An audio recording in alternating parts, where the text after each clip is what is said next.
I don't know how many people are gonna actually like pop into this because I made the fatal mistake of one booking Miles Toe, and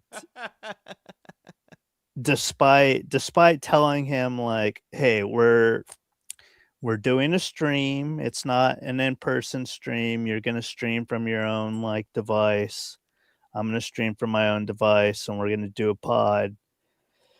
So I fucked up on Saturday. He wanted me to remind him a day before because, Miles busy guy. He's gonna be doing a bunch of stuff. So he wanted me to remind him on Saturday. I forgot to remind him. So that was my fuck up for Whoopsie. Sunday.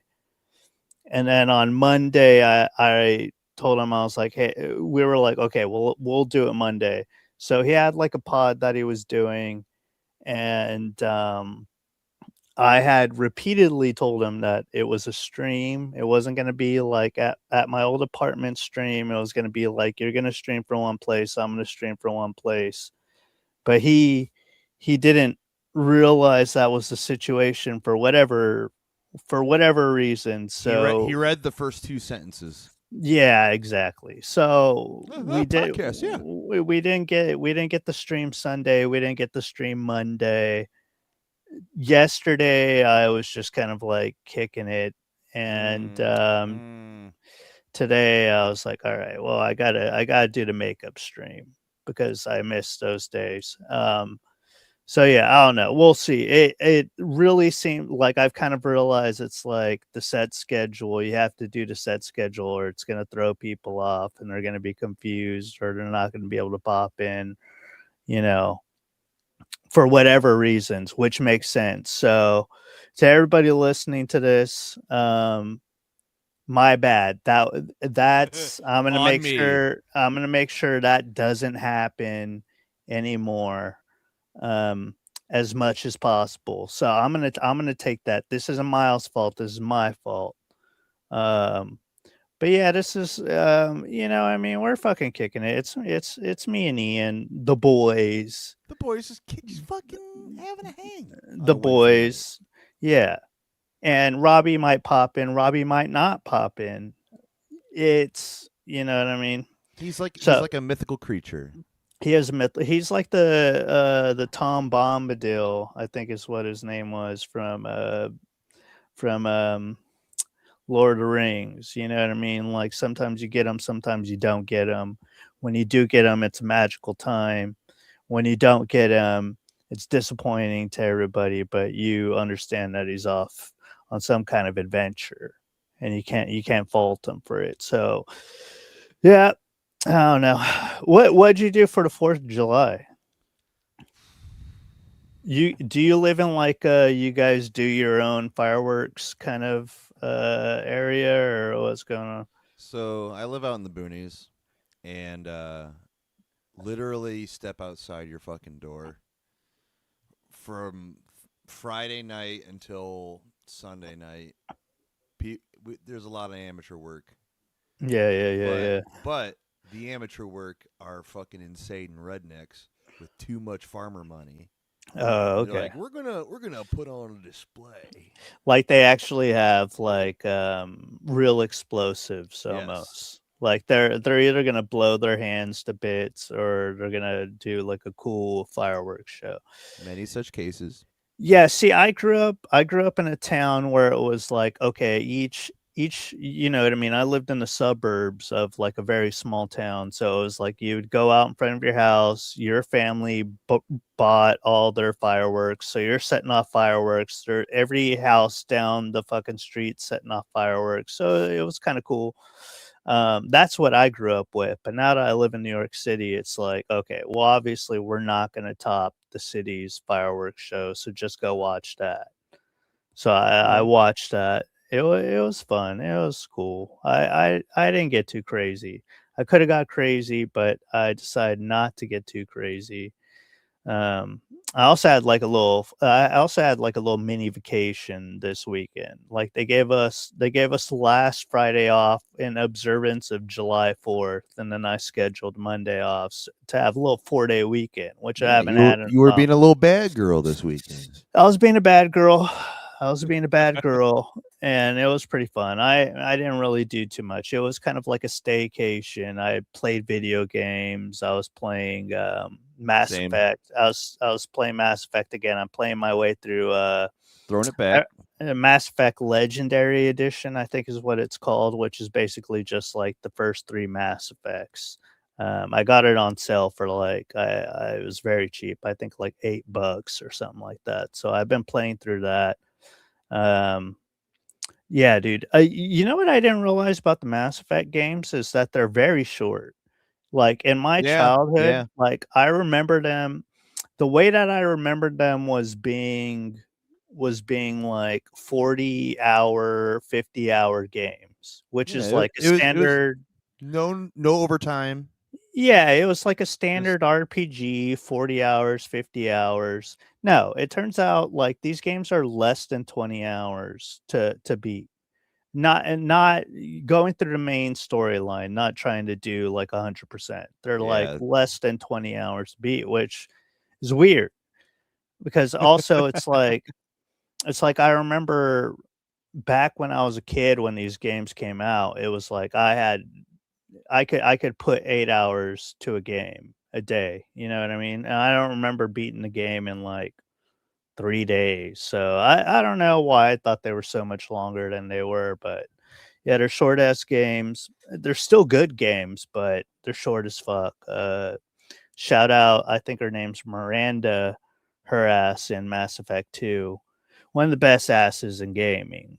Um, if Miranda I hug and kiss. All yeah, right. if I do say so myself.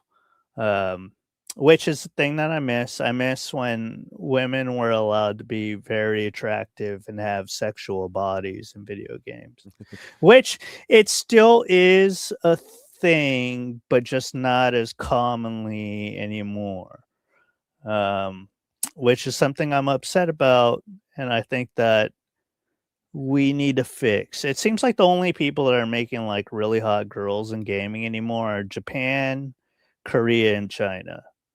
When it comes to Western games like European games or American games, we're not making the hottest chicks in gaming anymore. We're still making we're still making hot dudes. You know Oh what I yeah. mean? Dudes are still shredded. Dudes are still handsome. Hell yeah. There's nothing wrong with that, but for some reason, it's like if you have a female character in a video game with big breasts, a beautiful face, and like a nice ass, that's a no go, which I don't appreciate. We just got to get these game developers horny again, dude. Like all the like Asian country developers stay horny, Yeah. but now like all the developers in America are like, oh, Well, the thing is that girls are scary. the thing about the developers in America is that they are horny, like they're fucking sexless nerds But who sad horny. but they're sexless nerds, but they're also people who are like very politically driven in a negative way where they have to strip the fun from everything, where it's like, look, we Yeah, can all be cool, we can all have very positive political kind of ideas, but still also retain sexy women in video games. That's fine. Lola Ti- Bunny can still have tits. You know what I mean? It's like taking away sexy video game females or foids rather doesn't stop having that in video games it doesn't make people like politically crazy. Like we need to stop this fucking nonsense. You know No, what I I'm not. mean? I'm not. I'm not getting enraged by Laura Croft's pixelated boobs. Yeah, give us our sexy females back. Well, Laura Croft was one of the ones who was most affected by this. Like she used to have big ass jugs that start off pixelated. They were triangular in the first one. She used to have she used to have big ass jugs, and we all loved it. And we all praised Laura Croft for like this is one of the Mhm. best. This is one of the best female gaming characters ever created. We loved her. Then they nerfed her. They nerfed her tits in some of the remakes, or not remakes, but newer editions of the game. Put her in a fucking sweater, dude. And it's like, all right, well, this sucks. This is an atrocity. Yeah, I don't know. I don't know. The state of gaming is a little weird right now. What's crazy too is like, not to chud out too much, not to be too much of a That's what, chud. baby. That's why we're here. Yeah, I know. We're chudding out, but not to be one of the. Oh, Robbie's here. What's going on? What's going on? What's going on? The burger. We're getting into a little chud sesh right now. We're talking about how girl characters in video games aren't as hot as they used to be when we were wee lads. That is one of my biggest peeves. Yeah, it's one of Robbie and I's biggest peeves. One of Ian's biggest peeves. We talk about this constantly. Also, too many girls just work on video games now. Well, it's that, but it's like the industry is for and by men. But the thing that pisses me off, about the. What are we gonna put? We gonna put Angel Reese on the frickin' Warriors? Come on. All right. Here's the thing that pisses me off about hot girls in video games versus other forms of media is like we've only taken like super hot, sexy women out of video games. Like we haven't taken them out of movies. We haven't taken them out of TV shows. They did take them out of movies and TV for a while, but they're kind of coming back. They're coming back, right? Like nostalgia's coming back. It's full circle. I have been seeing more titties in movies, but it wasn't pre like BuzzFeed era when it was like it's rape to have boobs in a movie now. Yeah, there was that small period where they're like, okay, we're gonna make the Harley Quinn movie, but she's gonna be in a bomber jacket. Yeah, the era cannot be more defined by Harley Quinn in Suicide Squad and Turds of Gay or whatever that movie was called. Yeah. I guess what I'm trying to say is that the world I grew up in no longer exists. The world we grew up in, specifically the world that Robbie grew up in, no longer exists. By the way, I'm finally wearing this Brazil jersey I got. Oh hell yeah! Oh, there you go. I like bandwagon, baby. Yeah, no, they're out now that the USA and Brazil are out. I was waiting so I wouldn't look like a poser, and also because I was rooting for the US, but. I got this because I honestly, I'll tell you, I got it because Michael Jordan is on it, and that's the entire reason. But I do think it honestly. Yeah, it is pretty based. And they have a bunch of Brazil merch with Michael Jordan on it, and I'm gonna buy, and they're all on sale now because they're out of the cup. Yeah. And I'm gonna buy all that shit, I think. Hell yeah.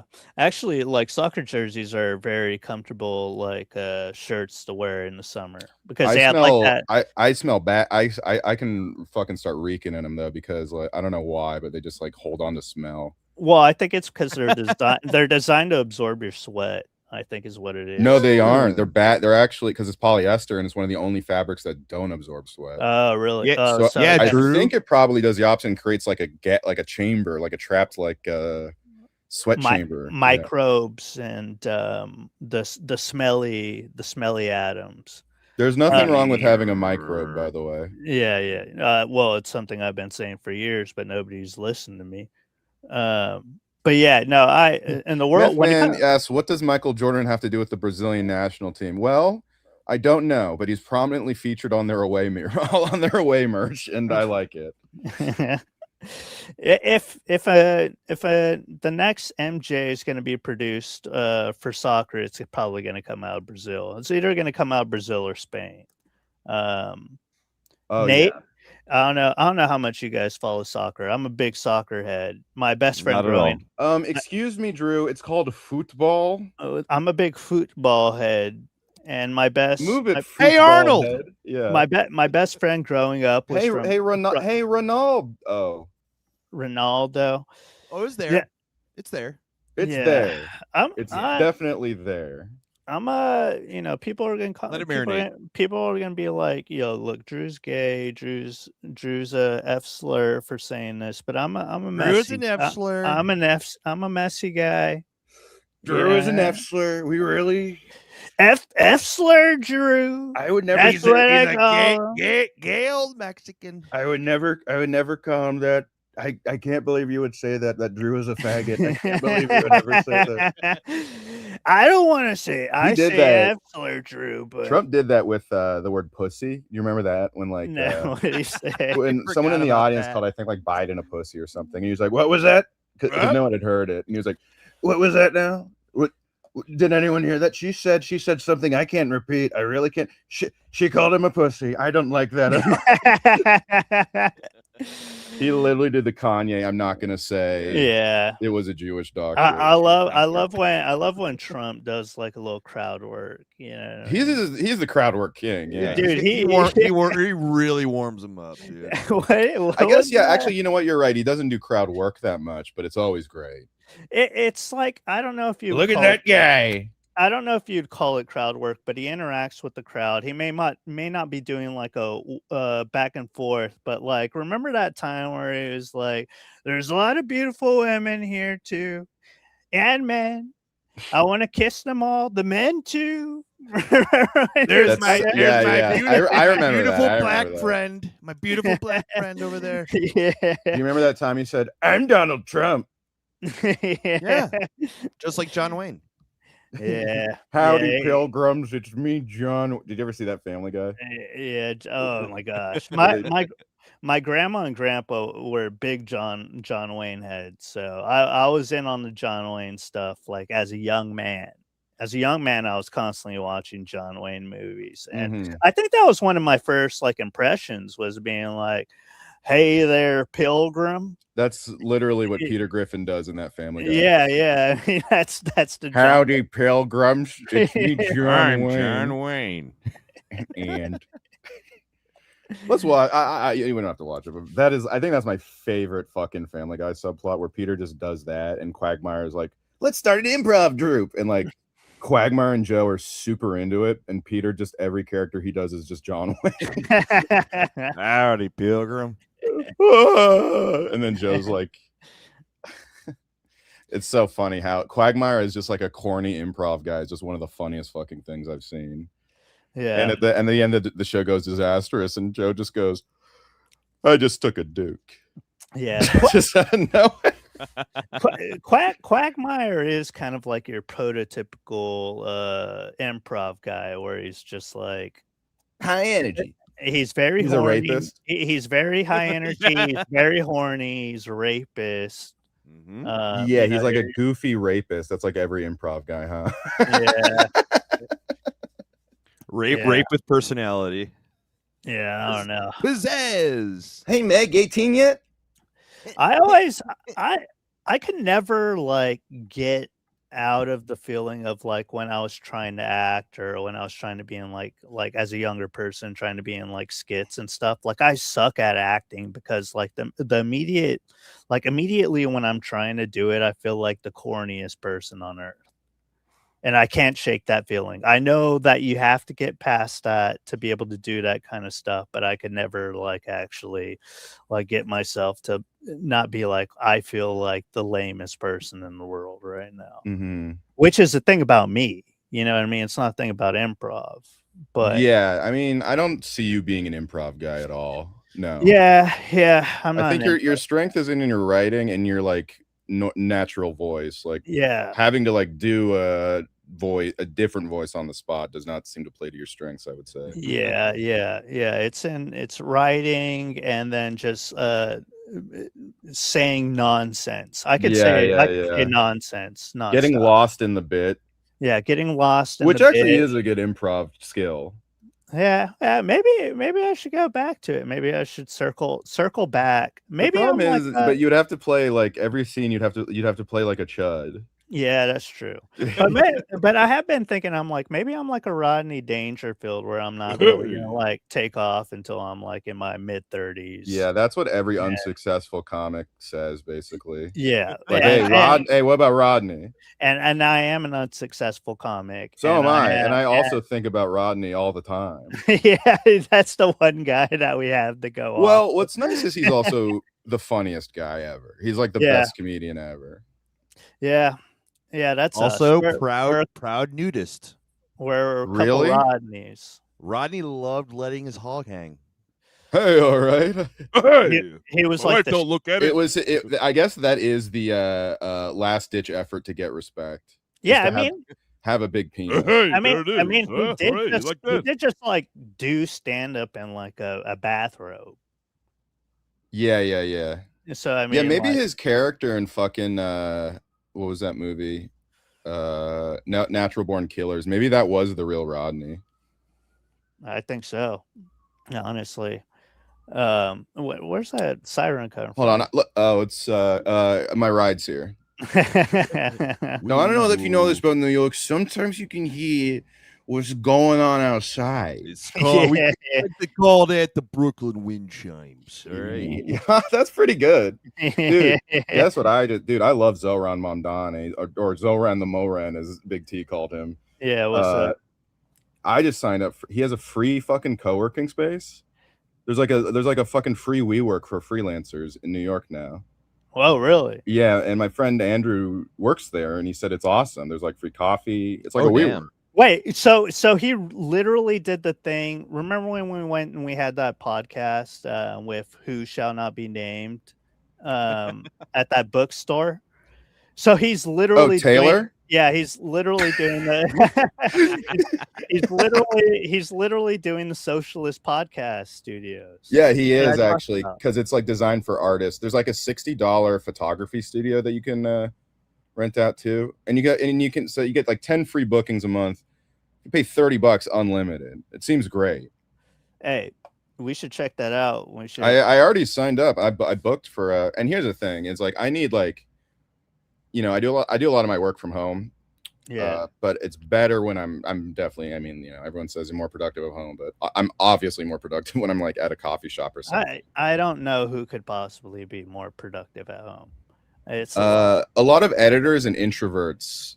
Editors, like people who edit movies, are very productive at home. They loved COVID. Yeah. I loved COVID.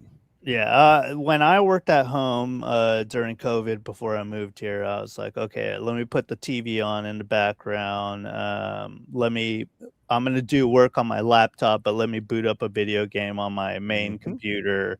And then also I'm going to take 4 masturbation breaks during work. So I don't know. It wasn't paid, no doubt. Hey, here's the thing: at every job I've ever had, I've taken the longest shits constantly. Yeah. I'm lucky I don't work in a fucking actual blue collar job. Yeah. Because and I'm not trying to waste time. I like my fucking guts are fucking all fucked up. Oh no, that's me all the time, dude. I'm constant. Like I may have. Hey, Hiachi, don't say Taylor swiftly left Drew. That's not nice. Yeah, that's not nice. She did leave me for Travis Kelce, but dude, I've been doing a joke. Can I burn some material here? Yeah, go run it. Okay. Yeah, I was thinking like, have you heard of like Taylor Swift? Yeah, I think I've heard. Well, I was thinking about the wedding. Do you think at Travis's bachelor party they let him be a wigger one last time?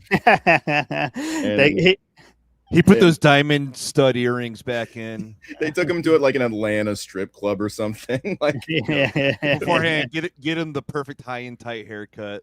Yeah, Chet Hanks, who Taylor did not let Chet Hanks come to the wedding, but he could come to the bachelor party. Yeah. He got chastised for touching a black stripper one last time. And I don't know if you guys heard this, but they got married pretty recently. Oh shit! Did you guys hear that? Wow. You know the best part about it, though, is that Adam Sandler officiated the wedding. I'm not even kidding. Did you see that? No. Yeah. Well, Adam Sandler actually did officiate the wedding. Here's how I think it probably went. Okay, Taylor. All right. I wish you much happiness and health, and you look beautiful. And Travis is such a lucky man. Travis, you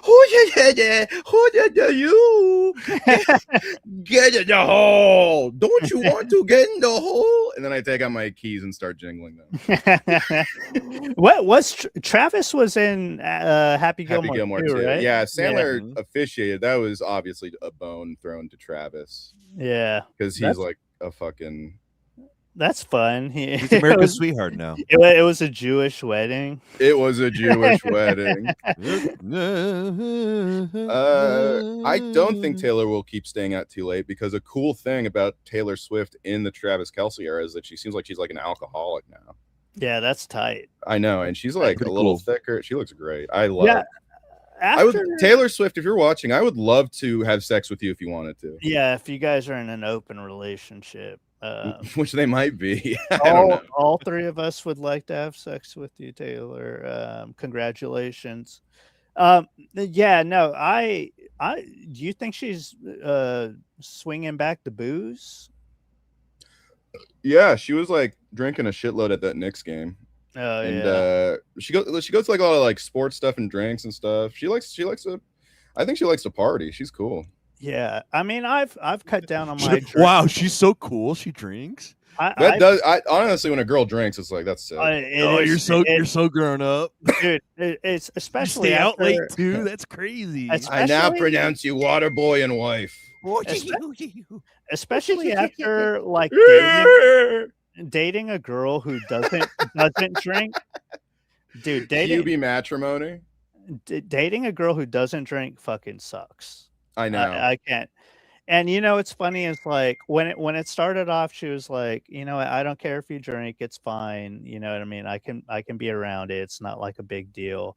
So, you know what I mean? It's like when we're first hanging out, we'd go like hang out. I'd be like, all right, you want to go to like a restaurant or whatever? I'd get like a beer or something like that. And then it eventually like got into where like she was slowly trying to hint to me that you should also be sober. Now that could be one of two things. It could be that she is a sober person and she doesn't want to be around alcohol anymore, or I'm a hardcore alcoholic. And no, I think I don't think it was. She didn't know you long enough to know like your actual drinking habits. Yeah, but it popped up every now and then where I was like, well, let's just go like you know what pops up every now and then is my penis. Yeah, every now and then. Same, actually. Also, before we continue, Drew, we got to set the record straight. I did not say I would have sex with Taylor Swift. My girlfriend's in the chat. You're getting me in trouble, dude. Well, no, sorry. Hey, Ian's girlfriend. The views of me do not reflect the views of Ian or the National Basketball Association. Yeah, and I was just trying to make Ian sound cool to the viewers. I'm a wife guy, dude. I'm a wife guy. If anyone knows any hot alcoholic women, fucking hit me up. Yeah, I don't know. I'm having. I now pronounce you Jack and Jill. I'm having the worst luck. I'm having the worst luck with. Now I'm riffing tags. I did all the prepared material. You're like, okay, I've cleared out all my material. Everybody, Robbie Goodwin. I might try to make an Instagram video out of that. Maybe, I don't know. Yeah, I think because it's like it's topical, right? But it's like it's going to be topical forever because everyone knows those people. Yeah, I mean, I've been telling the. You know, when I was still like going up to like mics and shit a lot, I was doing like Kanye's a Nazi material forever. Yeah, that'll always work. Yeah. So speaking of which, dude, last night at karaoke, I sang Kanye. All these people got on my ass for him being a Nazi or whatever. Not really. Like a guy and a girl. Robert. I couldn't tell if the girl just wanted attention or whatever, and the guy was like a gay guy. They're talking about he's a Nazi, and I was trying to do the separate the art from the artist. What about Michael Jackson? All that stuff. And he apologized, but they kept like yelling at me, and then I was just like, "I'm Jewish," and they're like, "I don't care." And they kept yelling at me. I was like, I can't even lie and just say I'm Jewish. You can't really pull that one right now, which is weird because it's like the same people that are complaining about Kanye being a Nazi are the same people who like hate Jews right now. I thought we were just over that. It's like, dude, he's like one of the most popular artists of all time, and I can't sing, so that like narrows down who I can do at karaoke. Yeah, well, that's just kind of the way it is. It's either Kanye or Tequila. Drake. It's Kanye, Drake, Weezer. That's about it. Yeah, Eminem. Yeah. Basically, I thought it was. I thought they were either the girl just wanted like attention or something, or they were just like doing that woke bullying thing. You know how like woke people just try to like, woke bullies. I thought we were over that though. No. That's gonna be around forever. I'm pretty sure. Anyway, sorry. One more thing. I was also like, I was chatting up a bird She was a real Ivy woke ass girl. I didn't even like her that much. I was just kind of practicing flirting, to be quite frank. She was kind of annoying, but she was actually really annoying. She did 6'7" unironically, and she worked in the World Trade Center, and I said, like, oh, are you afraid you might get attacked again or something? She was like, I actually really do not like 9/11 jokes. I don't think they're funny. And I was like, okay. And then she was like, but then I was like, I don't know. I said, no, I'm serious. That's what I said. And then immediately after she was talking, she was talking about how much she loves comedy. I was like, oh, what kind of comedy? And she was like, Kill Tony. I'm like, okay. How do you love Kill Tony? What the fuck, dude? There's so many 9/11. Sister, pick a lane. So funny. I would pick Elaine. She was hot in Seinfeld. I was really if Tony was like, are you afraid that you're gonna get attacked again? She would have busted. Right. Yeah. Mm-hmm. If Tony was like, I'll fly a plane into your pussy. Yeah, if Tony was like, are you afraid to get attacked by ragheads? There's so many I don't watch fucking To Kill Tony, but there's nothing more certain in my life that there's like a 9/11 joke every episode. I think Brendan Crick did a 9/11. He did. Yeah, he did do one. Yeah. That's a great joke. I love that one. Yeah. It was a weird amount of time ago. What if it happened when boomerangs were around and people were posting it going whoop whoop whoop?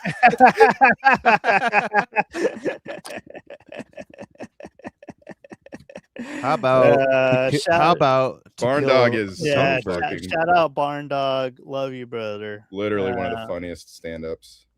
Yeah. Is he the originator? He's finally back doing stand-up again. I can kind of tell he's rusty, but I'm looking forward to new material from the Barn. Yeah, no, dude, when you told me he was back, I was very happy about that. I was stoked. Yeah. Nick and him made up now too, so that's nice. That's good. Yeah. That's good. You know what's funny is when Nick did Matt and Shane, it's still up.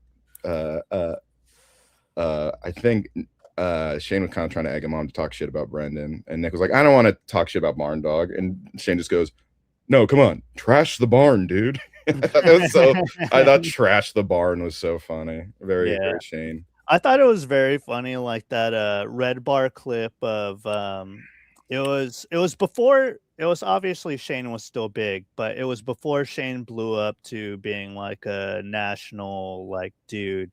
But Shane was on Kill Tony, and Barn Dog happened to get pulled from a bucket. Yeah, I remember that very well. And Shane pretended like he didn't know him at first, and then he was like, "No, actually, we used to be." Yeah, that was crazy. That was such a red flag about Shane at the time. Yeah, that was nuts, dude. Shane, you've heard me fuck, and he's like, "Oh, I forgot I lived with you." It's like, oh yeah, actually, we used to. I mean, look, but Shane.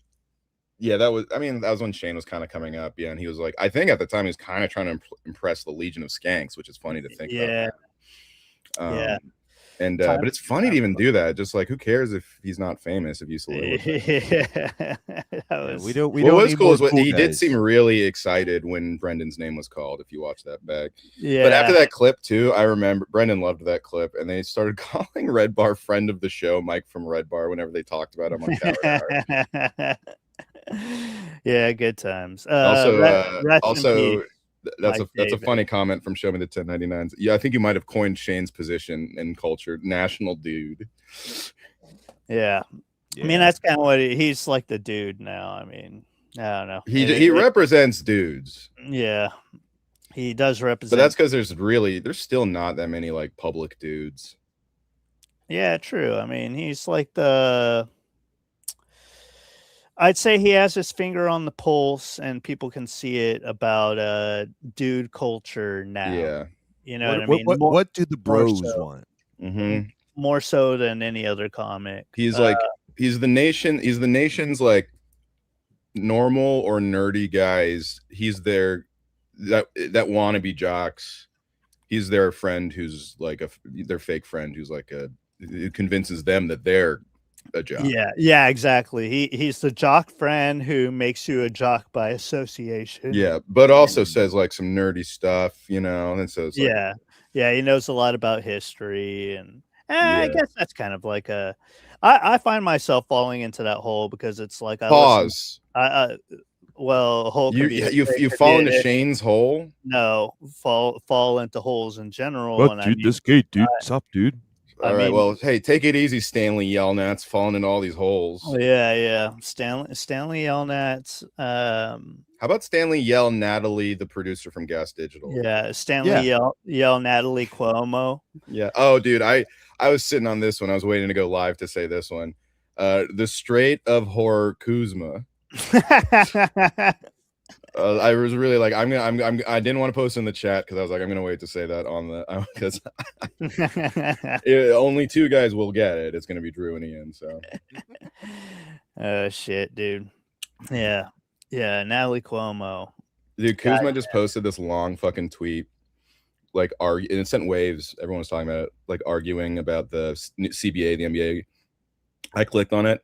I was like, there is no fucking way Kyle Kuzma wrote this. Like, it's I refuse to believe it's like an essay. It's like, this is literally the dumbest guy in the NBA, which is like a league of dumb guys. Yeah, I'm like, there's no fucking way. I mean, it's the most. I don't even need to check if it's AI. You know, like I just when I saw the length, I was like, this is obviously 100% typed in. Dude. I don't like CBA. Why bad? It's really become so hard to keep a great team together. And it's like, yeah, sure, Kuzma. Yeah, dude. I thought back in the day, I thought Kuzma was going to be big. I was like, damn, dude. He was good on the Lakers, hold bro. on to this guy. Yeah, I think what happened really was that Lakers team just like kind of grew together for like the 3 years that they were, you know what I mean, where we had good draft picks and we were making good picks. It's like Kuzma, Lonzo Ball, D'Angelo Russell, Josh Hart. Oh my god, Brandon Ingram, and fucking Julius Randle. Dude, that's like the funniest. Those guys, besides Josh Hart, are such funny fucking picks. It's all just like total flashy but terrible basketball players. Just shitty people. First ballot Hall of Famer, Lonzo Ball. Shitty people too, where it's like I loved Brandon Ingram so much, but he is actually talented, but he's a dickhead. He's a dickhead. That video of him like throwing the water bottle down and then it hits that guy in the face and he doesn't even care. Yeah. He also I wanted him on the Warriors at one point because he's so talented and can shoot from over. But apparently, like him and Steve Kerr, like really hated each other in Team USA.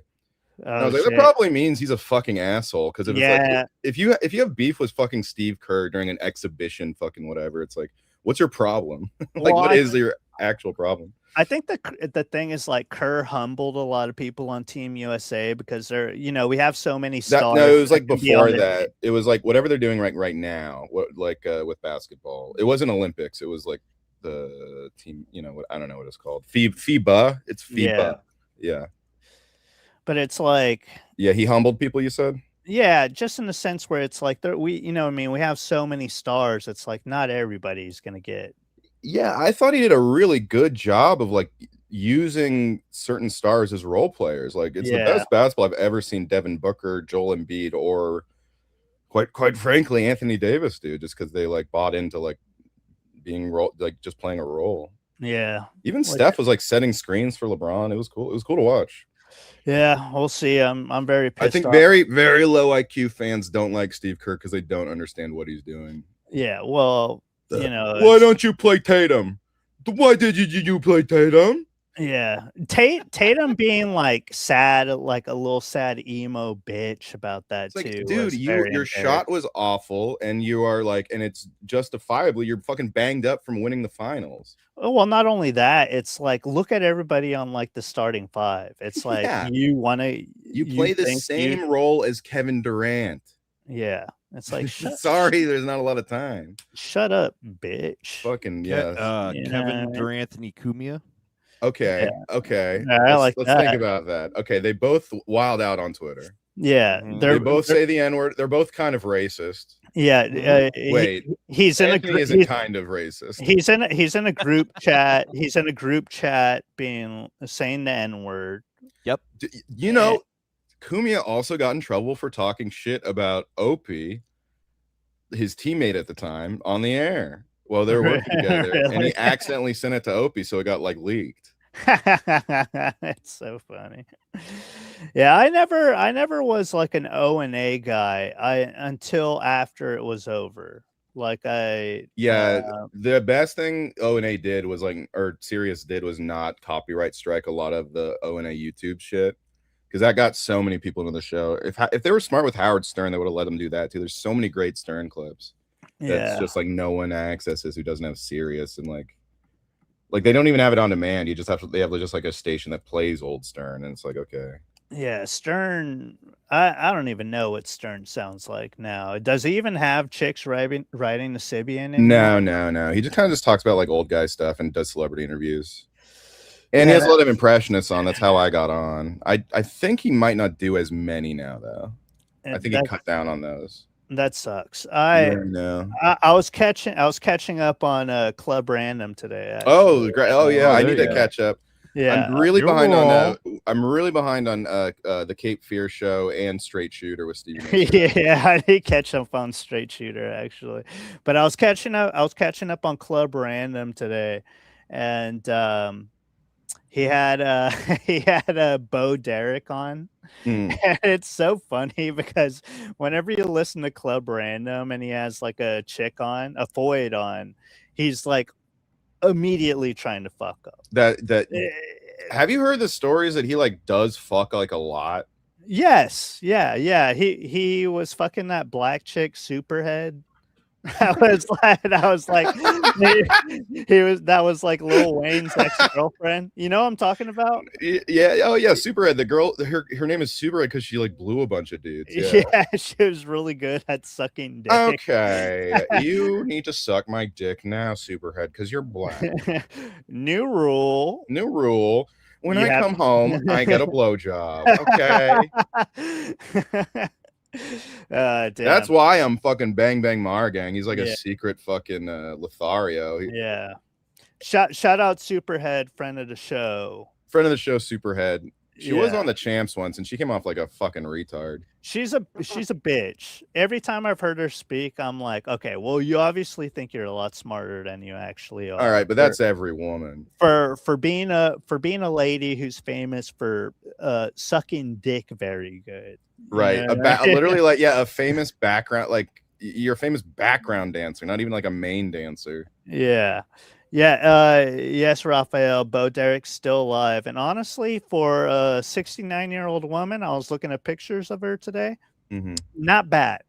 Like, you know what I mean? Like, we're all obviously three of us are going to get married to very beautiful women. She kind of looks Asian, Superhead, in a way. Yeah. She got an Asian thing. She has that Blasian thing. Is she She must be Blasian, right? Maybe. I don't know. Because she has Chinese ass eyes. No, but I was talking about Bo Derek though. Bo Derek. Yeah, she's 69 years old. I was looking at pictures of her as like a 69. Oh, she looks great. Woman. Yeah. And I was like, it's like the three of us are going to be married men very shortly, and it's like I would be very to each other. Not to. Well, we are in a throuple, but it's like we're in a polycule. You know what, Drew? You should do improv because you are pretty good at yes-anding. Yeah. But it's like, I would be very stoked if I had a 69-year-old wife and it looked like Bo Derek does now. Dude, Jennifer Connelly, I was thinking, like, still hot. Yeah. Redheads either age very, very poorly or very well. I mean, not Jennifer. Yeah, not that Jennifer Connelly's a redhead. I was thinking of Juliana Moore or whatever the fuck. Yeah, Jennifer Connelly is still really hot. I mean, dude, you look at somebody like Pamela Anderson. She's fucking gorgeous now. Is she? Yeah. Oh yeah, she looked great in the Naked Gun. Naked Gun. She looked amazing. I would be so fucking stoked if I had an older wife and she stayed that beautiful. What are you talking about? My neck does not look 60. Without work into that. I have great skin. Fuck you. Yeah, Robbie does have terrific skin. It's like I don't get like hit on by anyone that much, but girls compliment my eyebrows and skin a lot. Yeah. So I got that going for me. Yeah, girls compliment my eyelashes. They say you have very long, beautiful eyelashes. It's crazy they notice shit like that. Voids is so scary. Yeah, they know it, dude. That's the thing is you got to be like, okay, what stuff am I focusing on? Okay, throw that stuff out. Now, what stuff are voids focusing on? Eyelashes. I have been on that YouTube like, what do girls like? What do girls like? Yeah. Like what kind of clothes do like if you're on a date, what are the most attractive kind of clothes? What do girls like? I mean, what's funny is it's all what do girls like? Computer, what do girls like? But obviously they're all made for like high schoolers who have never like met a girl before. Yeah. So I feel like a fucking chump. Yeah, that's the thing. It's like all that shit's kind of age specific because it's like, you know what I mean? It's like I did find a great unk though. Yeah. All of his videos, like he's like an older tense fingers black guy, and he's like, if you're an older gentleman, here's what you gotta weigh. I like that. Yeah, I like that kind of stuff. Someone on Reddit was like, here are my Unk Life Crisis purchases, and I was like, dude, I am going through an Unk Life crisis. Dude, I'm going through an Unk Life crisis. You're going through an Unk Life crisis. I'm going through one 2 times as catastrophic as you. Dude, I've been unking out. Dude. You've been slurping up that unk slop. Yeah, I've been slurping up that unk slop. I actually have been slurping up that unk slop. I was talking about it earlier, but I've been playing through the Mass Effect games. You know what I mean? I've been when I'm watching TV, I'm watching the old Simpsons. Good. Yeah, I guess Gen Z does not fuck with the Simpsons. I've heard. Dude, I think that Dalton has never seen Simpsons because he wasn't allowed to watch it. And I'm like, Dalton, all right. You love it though, yeah. You need to go through and watch the Simpsons. It's so well written. It's actually especially the prime years, dude. Oh yeah, my God. The prime years. I think like that shit blew my mind when I was a kid. 1997 to like 2001. The same. And my grandparents used to watch a lot of Fox News. So at one point they were like, you're not allowed to watch The Simpsons anymore because Fox News told me that The Simpsons is bad.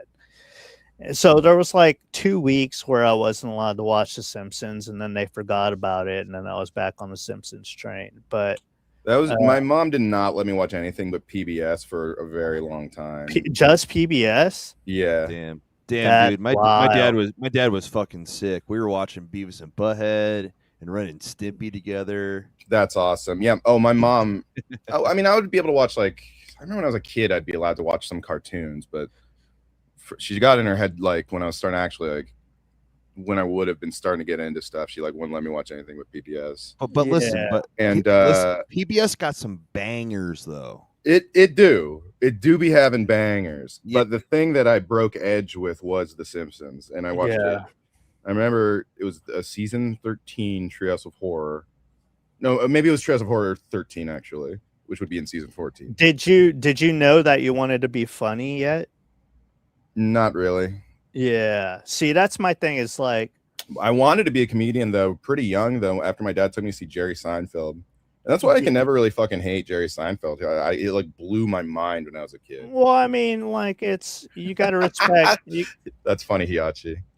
You got to respect Jerry Seinfeld. It's like okay, it's like all these fucking people. He really doesn't get the respect he deserves. Like people just think it's cool to say he sucks.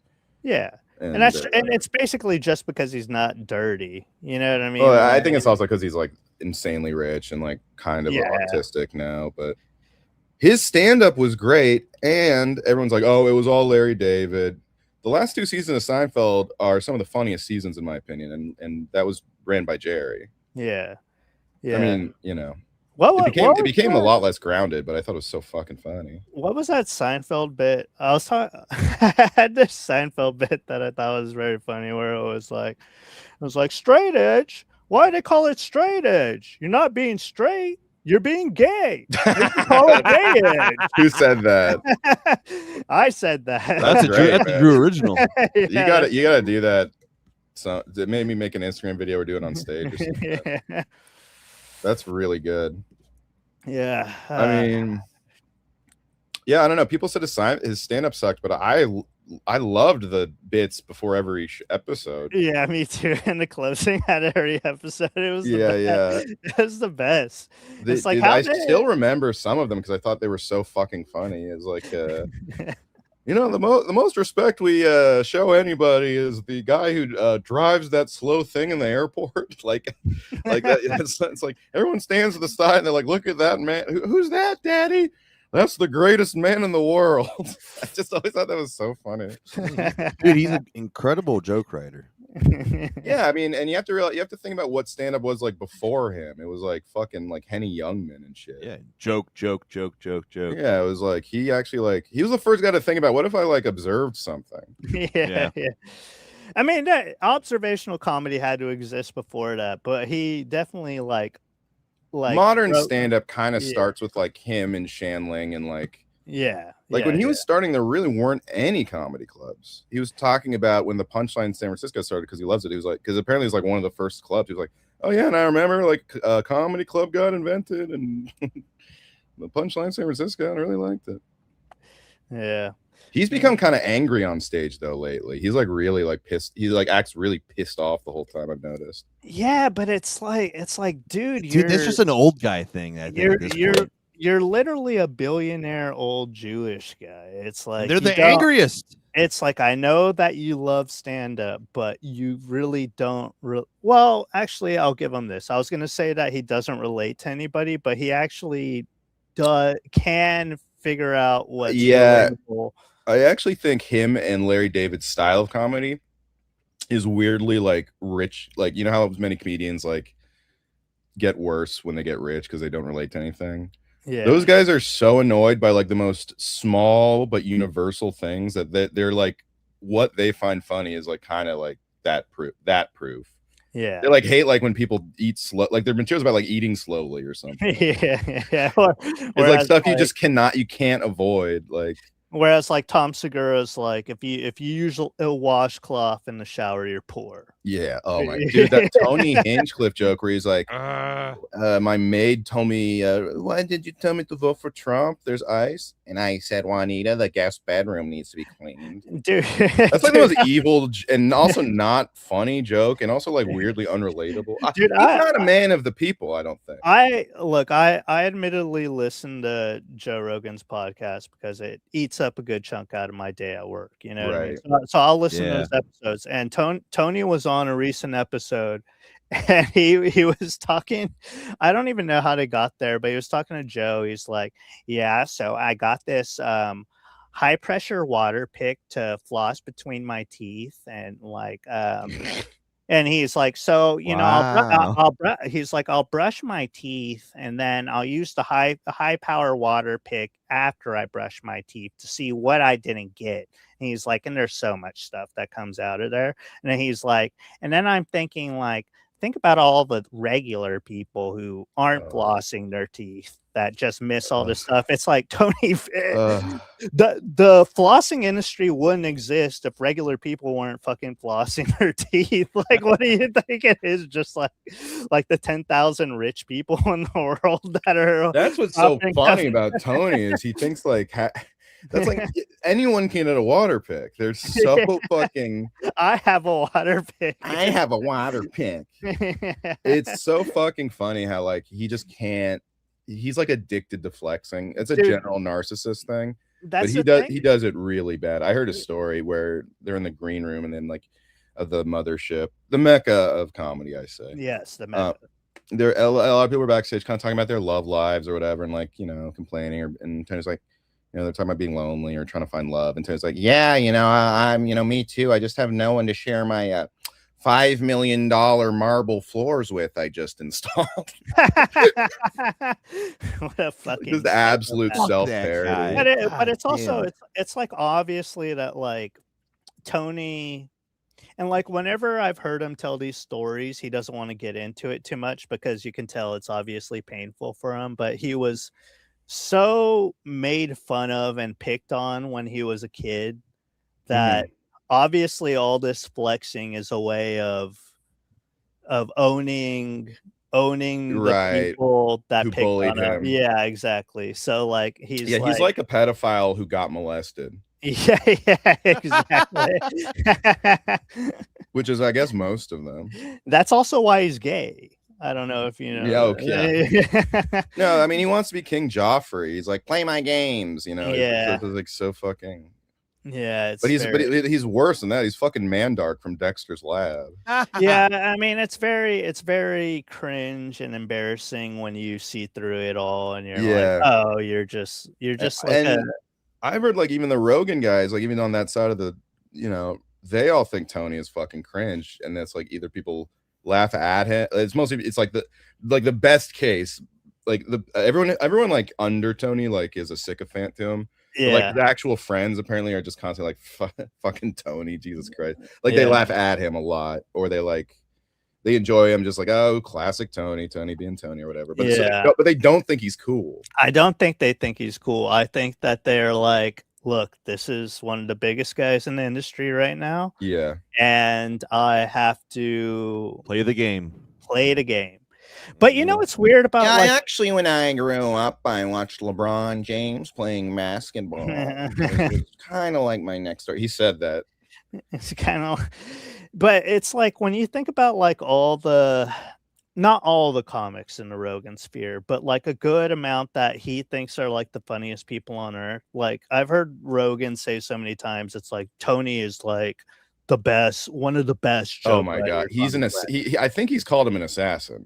Yeah, yeah. Oh, he's definitely dropped the A-bomb in regards. I remember when he was like, Trump should hire Tony to write for him because Tony does the best brutal zingers you've ever heard.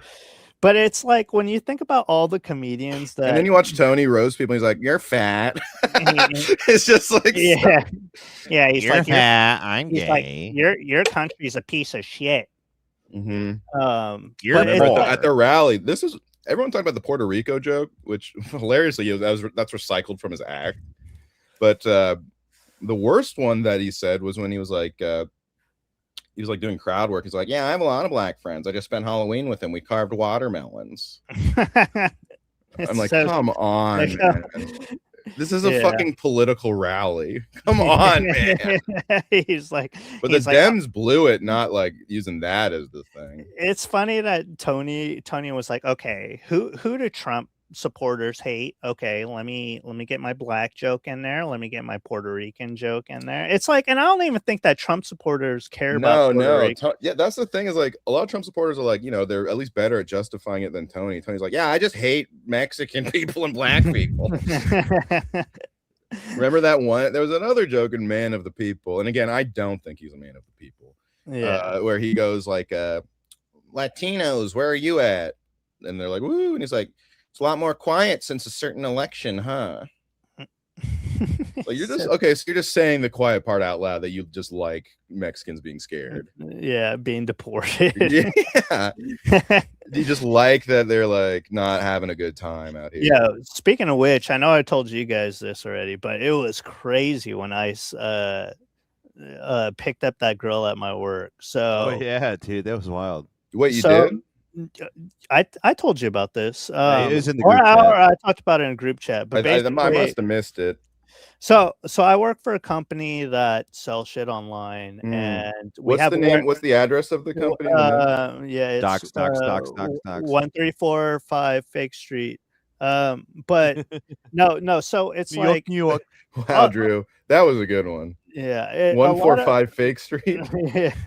So a lot of the girls, a lot of that's like a joke on like a sixth grader would say. I got him.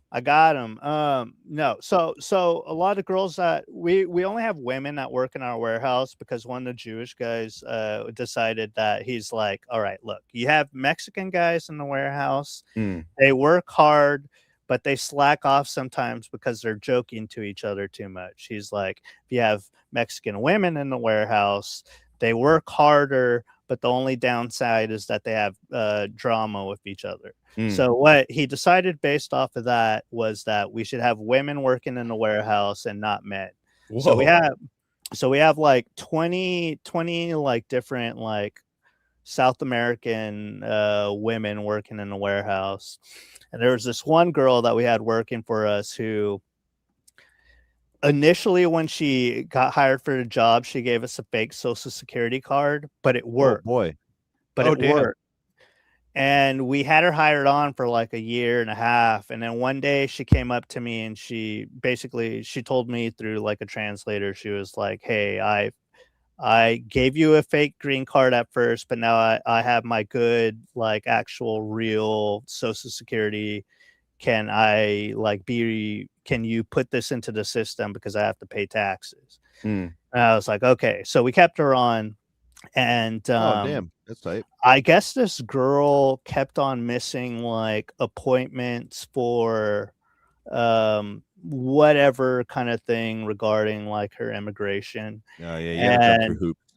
And Tuesday when I went to work in the morning, like I had already entered the building and I was like at my desk, but I guess she was like pulling up to work, like literally walking to work. And 2 ICE SUVs just like pulled up in front of our you did. Okay, now I remember you saying this. And they just grabbed her off the street. It was crazy. That is so dark. And then it was crazy because like the other girls that live in the warehouse just thought they were rounding up people, so they just scattered. but it turned out that they were just including here. Drew. I scattered as Drew well. booked it. I was hopping fences. Yeah, he was on the other side of Fake Street. Yeah, and I was running down 1, 2, 3, 5 Fake Street. I didn't realize that was a Simpsons reference. That's my bad. Thank you for pointing that out. Simpsons did it. And yeah, see, that's how much I have Simpsons shit ingrained in my brain. But yeah, they grabbed her, and then like I was watching like the security footage, and it was funny because like when they stopped, she took off running, and one of the ICE agents got out of like the SUV and then like almost immediately ate shit. It was pretty hilarious. Tight. But they grabbed her, and I have no idea what's going on with her now. Like, I don't know if she's getting deported, if she's in some kind of like holding cell, or these are the casualties of having the world we grew up in exist again. Yeah. At least that's what Treads say, I guess. That's crazy though.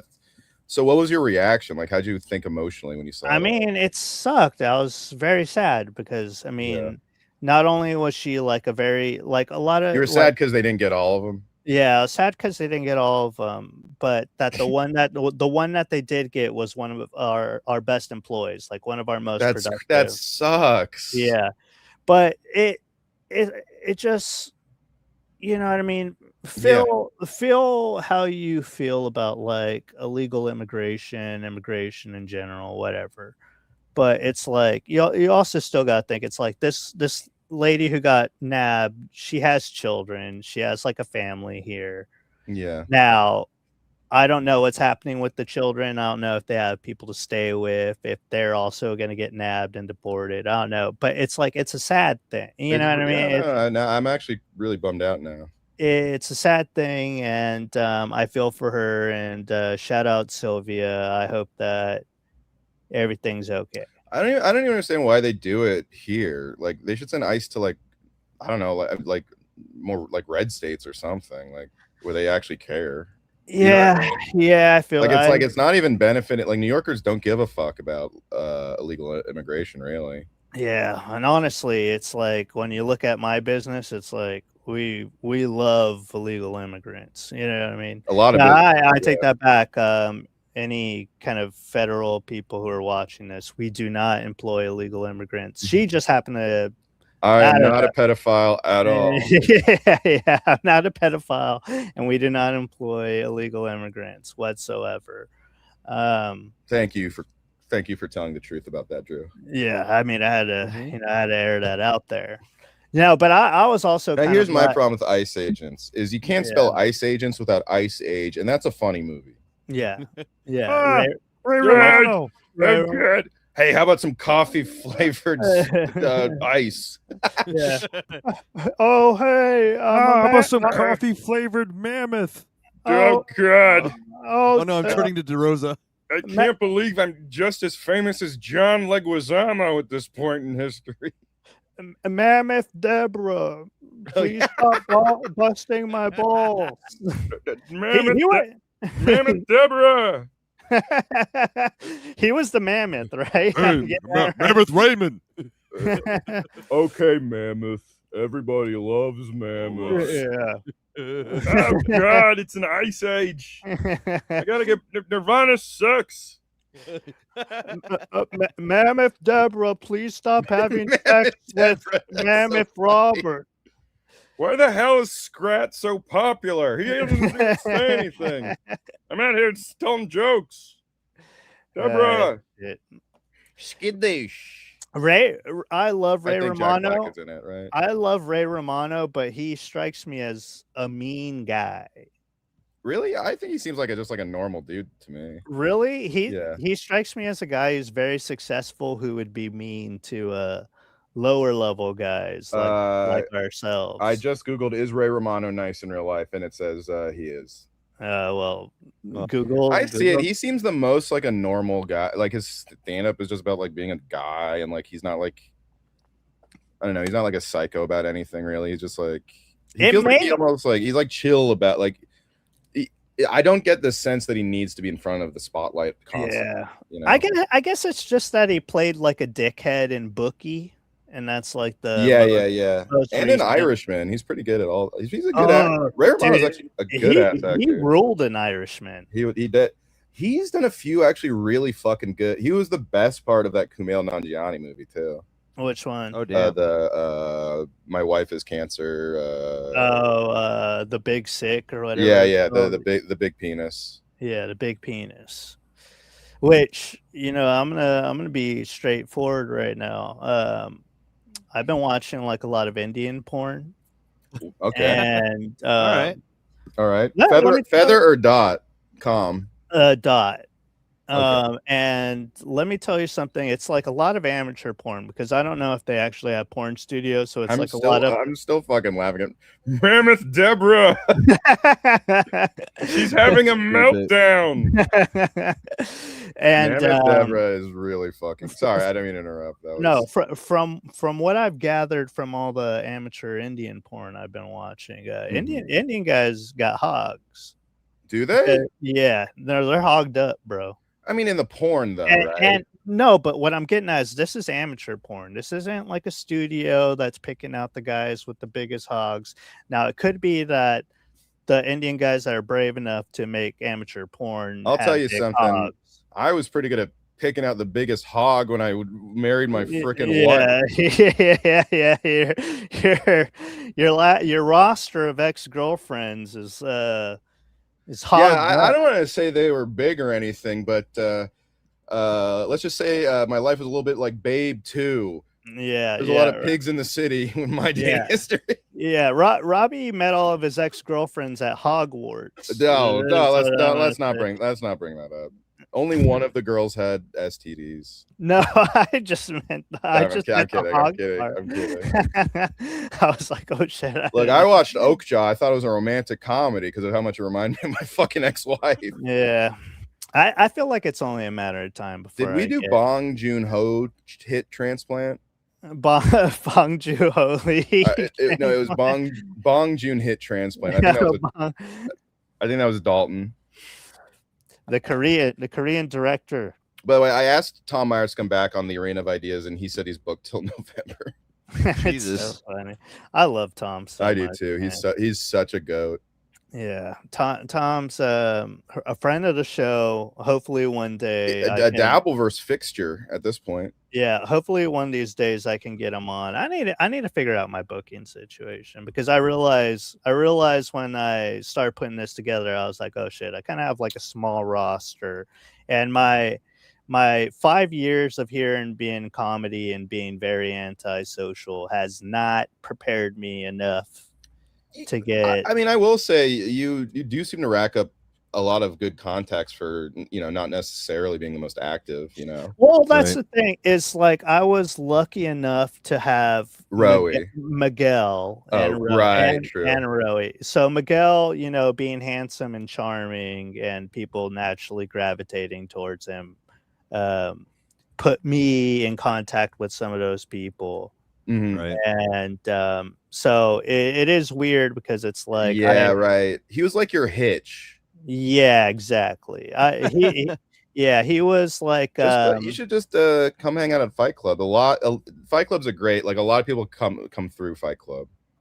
Yeah, true. And it's more fun than Mike's, but also Mike's is fun sometimes. Yeah, Mike's are fun. I need to go to better Mike's. I've been wanting to get back into it because it's like. Like I don't want to focus on this too much, but I was telling Miguel when Miguel was on, I was like, yeah, dude. I mean, like my brain was just like broken for a while. Like I lost both my grandparents, and I didn't realize it, but I was going through something, but I didn't realize I was going through something. Right. But like now I'm through that tunnel and I'm back. I'm firing on all fucking cylinders. Dude,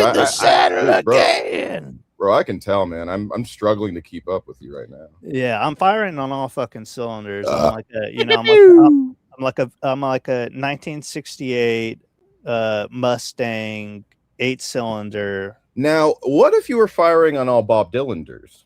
Well, I am. Funny enough that you bring that up. I am firing on all 8 Bob Dylanders. And I'm constantly breaking in the song, and you constantly do ask me, and I don't mean I know we've been joking around, but you are often asking me how does it feel. Yeah, I am constantly asking the group chat. I'm like, how do girls feel? Yeah, no, I'm back, baby. I'm back. So I've been thinking I've been doing a little writing on the side. You know me. I've heard erotic fiction. I'm constantly writing erotic fiction. And through writing erotic fiction, I'm like, I have some bits here, actually. I should take these bits out of my erotic fiction, put together 10 minutes, and then go start doing stand-up again. So, between erotic fiction and between Nick Oldershaw had a really funny joke about I think it was about Stephen King and how he writes erotic scenes. Like he says there's always erotic scenes and he just doesn't even write them well. Like he'll be like, the girl's breasts were boobs. Yeah.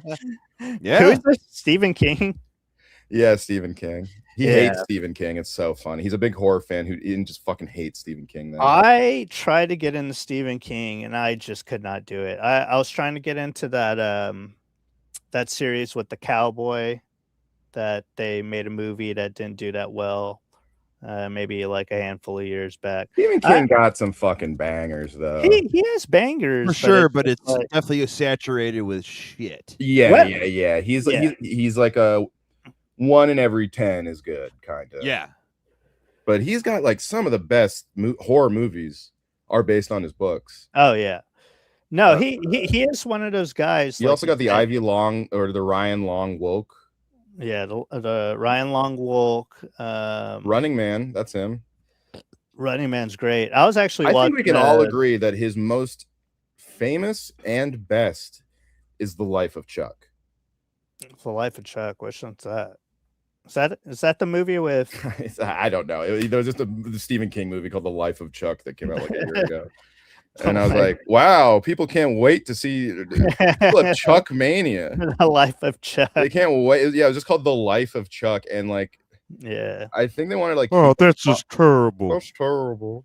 Yeah, they were I'm gonna try to like keep the. I think they were trying to like keep the what it was about like under wraps, or they can like so all the marketing was just like, hey, Chuck. Yeah. Like they didn't say what the movie was about. It was like, don't you want to watch The Life of Chuck? Yeah. Hey, Chuck. I'm trying to write the Life terrible. of Chuck. Man, that's terrible. Also, water in Galveston. Did you see Barkley? Big old women in San Antonio. Speaking of which, Ian, real quick. Sorry, Indian porn. You're writing erotic fiction. No, Ian, real quick. Got to work on the Real Ass Cuck of the Week song. Oh yeah. I'll commission it. I'll send you a little money. I do like Real Ass Cuck of the Week. I think that's. Oh, dude, I'm down. I can probably get it done probably sometime this weekend. All right, we'll collab. I don't want to brag, but I just asked it if I could do Real Ass Podcast, and they did not respond. Yeah. All right. Shannon left you unread, dude. I think we have a real ass cuck of the week. Tink tink tink. He's a real ass cuck. There we go. Take it away. He's got a bad attitude. His wife fuck. All right, please don't be mean to me. Yeah, no. Robbie's a real ass cuck of the week. Robbie. Very important. I'm sure it'll happen at some point. I think they just do it once a week now, so it's like they don't need like the bench is just not as deep. They're spreading them out. Well, it sucks because it pisses me off about real ass podcasts now is like, and I know that Zach has the show now where he has like lesser known comics. Yeah. Hey, buddy, what's going on? It's the Morning Zoo. But it strikes me that like Lewis got tired of doing podcasts with like nobodies. I think that was a point of contention. He was like, Shannon, book the guests better, and then he tried to book the guests himself, and then then he just stopped doing the show. So it is probably just like. Also, it probably sucks to like come in from Jersey 3 times a week to do the real ass podcast. Yeah, true. Bros. I just found a fucking scythe. Oh hell yeah! That looks like one of those like. How about Scythefeld? Yes, like Scythefeld. Yeah, I like that. And what is he like, the Grim Reaper? What's the deal with death? Yeah, it's your time. I'm slashing. I'm a skeleton, Jerry. I'm a smoky skeleton. Yeah. Well, So you got Scythefeld in the chamber now. Yeah, we got Scythefeld. I don't think you're the Slim Reaper at all. We got Scythefeld, we got Mammoth, Deborah. Mammoth, calling your wife Mammoth Deborah. He would still just call his wife Deborah, but calling her Mammoth Deborah is so funny. It really paints the picture. Mammoth Deborah. It's like being like, it's like even Everybody Loves Raymond being like, Human Deborah. But also Mammoth Deborah. I don't know. That really tickled me. Shit, man. Yeah. This is a hell of an episode. I wanted to talk about a couple things. All right. Get it off your chest, man. I have an agenda. Okay. All right. I probably should have just done an episode of my podcast. I'm sorry, guys. No. But I have two action items I just wanted to bring up. All right. Number one, I am monitoring the Margaret Qualley situation. Oh yeah, me too. Yeah. And secondly, and we can circle back to the first action item. Secondly, did you see Charles Barkley declined the invite to Travis and Taylor's wedding? No. Yeah, wait, what did he say about it? He's like, I just thought it was gonna be a crap show. I don't go to weddings and I don't go to funerals, and a bunch of like that's my guy. That is my fucking guy. And I was talking to a Swiftie, and she was like, fuck him or whatever. I was like, all right, in his defense, he might still have trauma from the last time he was at Madison Square Garden and the Monstars stole his talent. That is very true. That's a very good point. Also, it's like, what the fuck? I saw something earlier that they're doing like a wedding tour that you can buy tickets to. Oh my god, really? I fucking hate this timeline, dude. So it's not going to be at just Madison Square Garden. They're going to go to like they're going to keep getting married. What are we doing? Yeah, they're doing like some kind of marriage tour. So they're going to go around the country getting married at different like what arenas. In the most how much money are they paying ball? And you can buy tickets to it. You can buy tickets. That can't be real. That can't be fucking unless I got Centelled, which you got you must have gotten Centelled. No, I don't know if I got Centelled, but you know what I did get Centelled on today was look, I know nothing about Margaret Qualley besides that I would like to have sex with her. Mm-hmm. But I saw something today. That's also something I know about her. I saw something today where it was shocking. It was like the first thing that I saw about her getting a divorce. It was like shocking news. Margaret Qualley and Rick Glassman are getting divorced. That's funny. After like 3 years of marriage, and I was like, wait, she was married to Rick Glassman, and I like immediately went on Wikipedia. But I posted. I said they split, and I posted Dasha and Adam. I love Dasha. I do too. I hope she's doing all right in rehab in Spain or whatever the fuck she's doing. Yeah, it broke my heart when she got married to, I don't know, like a Jewish guy. No, it was like the guy kind of looks like me, which explains why she flirted with me that one time. Yeah. Oh wait, I'm sharing my screen with this Barkley interview thingy. Oh, okay. Hold on. Raphael, shut the fuck up. Margaret Qualley is still fucking hot as fuck. And the funniest part about her getting divorced is like she just got implants like a month ago. Oh hell yeah! It's Travis is a little busy right now. Yeah. But I hope Jason comes. So you didn't get the invite to the royal wedding at Madison Square Garden then? I did. Oh, you did get the invite. You didn't go? I don't go to weddings. That's one of I don't go to weddings or funerals. But I did get an invite, and I politely declined because I thought it was going to be a show, and like I love Travis and Jason, and I've only met Taylor one time, but yeah, I did get an invite, but I said, hey, you know what? That's just too much. I just want to hang out and play golf, and I don't want to dress up and all that other stuff. But I appreciate the invitation. He fucking rules. He didn't want to dress up.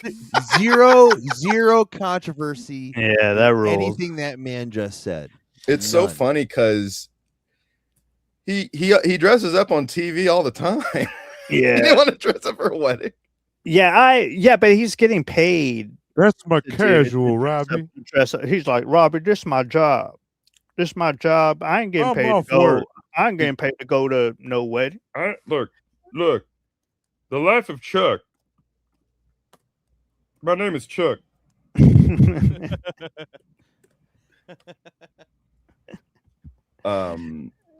I 100% agree with them. I don't like going to weddings. I don't like going to. Did you see the biggest guest, in my opinion, who was at the wedding though? Stephen A. Smith. Yeah, I'm sharing my screen right now.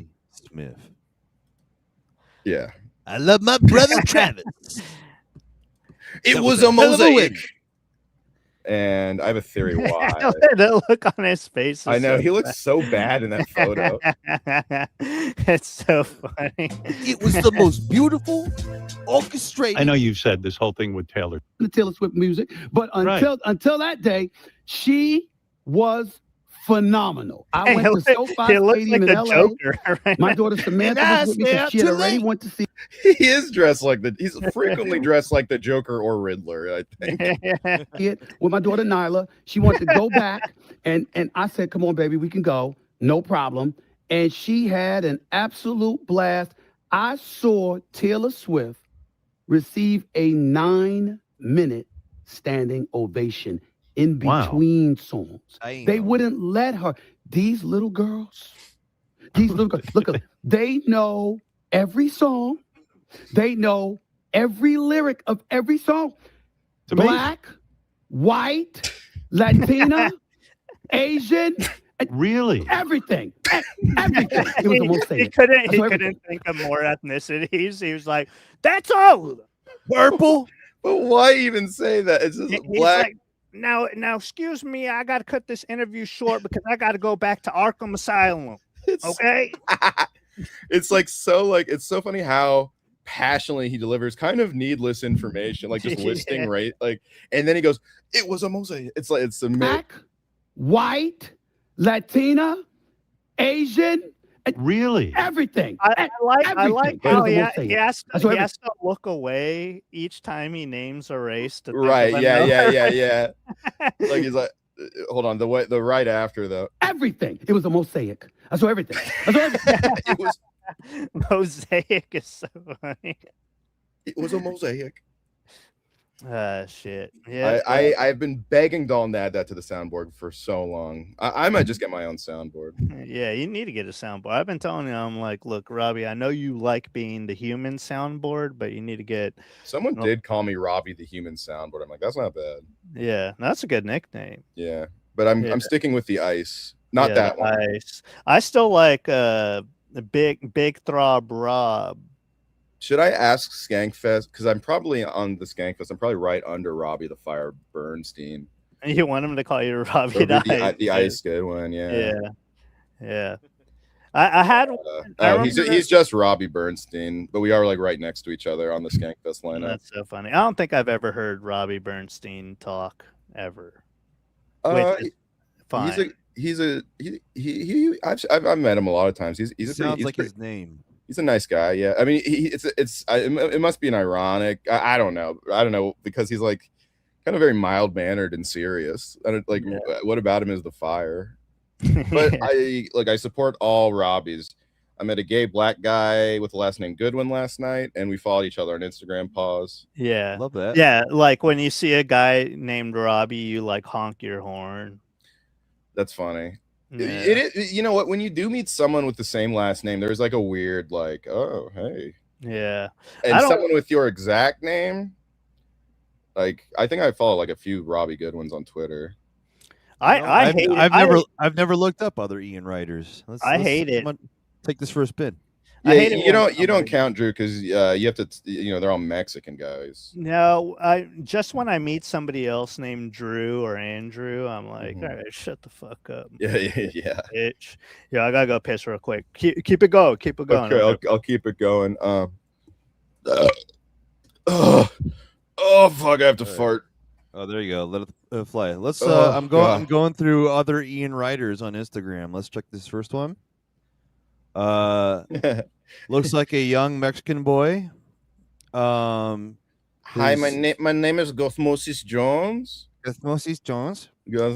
His profile, his bio, and his profile is just John 316. Oh my god! Bass vocalist. Whoa! No way. Sick. Another dude. Christian musician. Yeah, dude. The next Ian writer, his profile picture is a Domino's cup. Okay. That's right. Now, not pizza. No, literally. Yeah. Hold on. Let the light adjust. God damn it. Now, shouldn't you guys, if you're all musicians, shouldn't you guys be called Ian Singer? True, but we do be writing. That's actually a great point, and yeah, it is a Domino's cup. Domino's pizza cup, half filled, has one post, and it is just a Domino's cup. That is the other Ian writer on Instagram. You always worry about your Instagram presence, but like, especially once I started getting like fans who were just like normal guys, I'm like, wow, it's kind of crazy what so many just like normal people post. Realistically, I am, by what I'm looking at here, the most popular Ian writer. That's awesome, man. I am not. I actually no. I think I finally beat him, but for a long time he was like a 16-year-old surfer named Robbie Goodwin. And for a while he had the most views on a video. It was like 10,000, but I think I beat him finally. You were getting Robbie mogged. I was getting Robbie mogged for like a few years because of this fucking kid, and really messing up my SEO. But I think now that he's an adult surfer, not a teenage surfer, I think people not cool anymore. Yeah. I don't know. I mean, they're definitely. I mean, there's like a million people with any kind of like name plus a Hispanic last name. Hey, I'm the first person that comes up when you type in Drew Flores in the YouTube. Look at that. All right, that's cool. Now I just need you were thinking about the Real Ass Cuck of the Week song. Yeah, Real Ass Cuck of the Week. I wanted this. I think you should use this as a. Ian actually said you should use this as a theme song, but all right, let's. Oh, here, let me pull it up. I'm a chud, I'm a fat little chud, playing league all day until the sun comes up. I'm a chud, I'm a fat little chud. Why would I get a job when I can live with my mom? I'm a chud, I'm a fat little chud. I got nothing to do, so I just put a futa. I'm a chud, I'm a fat little chud. I can't see my elite, till my stomach retreats. I'm a chud. This would be perfect. I like it. It's kind of got that like old Drew high school shit. Yeah, dude, that was like he actually kind of nailed that sound, like that Weezer, that Midwest emo. Yeah, And Yeah. I like that it's an Asian guy that's performing it. I also like that. It's like a skater Asian. Yeah, Who yeah. who we had a lot of skater Asians. He was a skater boy. I've been He's a senorita boy. Evelyn Ravine. Ever Ravine. Yeah, we had a lot of skater Asians in the Bay Area. They were so cool. Yeah, I've been saying that we need to get a Asian guy. Shout out Michael Chan. Shout out Michael Huang. Both kind of a lot of Michaels. Yeah, I think there's actually a lot of Michaels. There's a lot of Michaels. Can you do Trump? I want to think of something funny for Ian to do as Trump. I'll think on it. Yeah, Ian, you do have an amazing Trump. Thank you. I have autism. Can you do Trump talking about when Weezer got bad?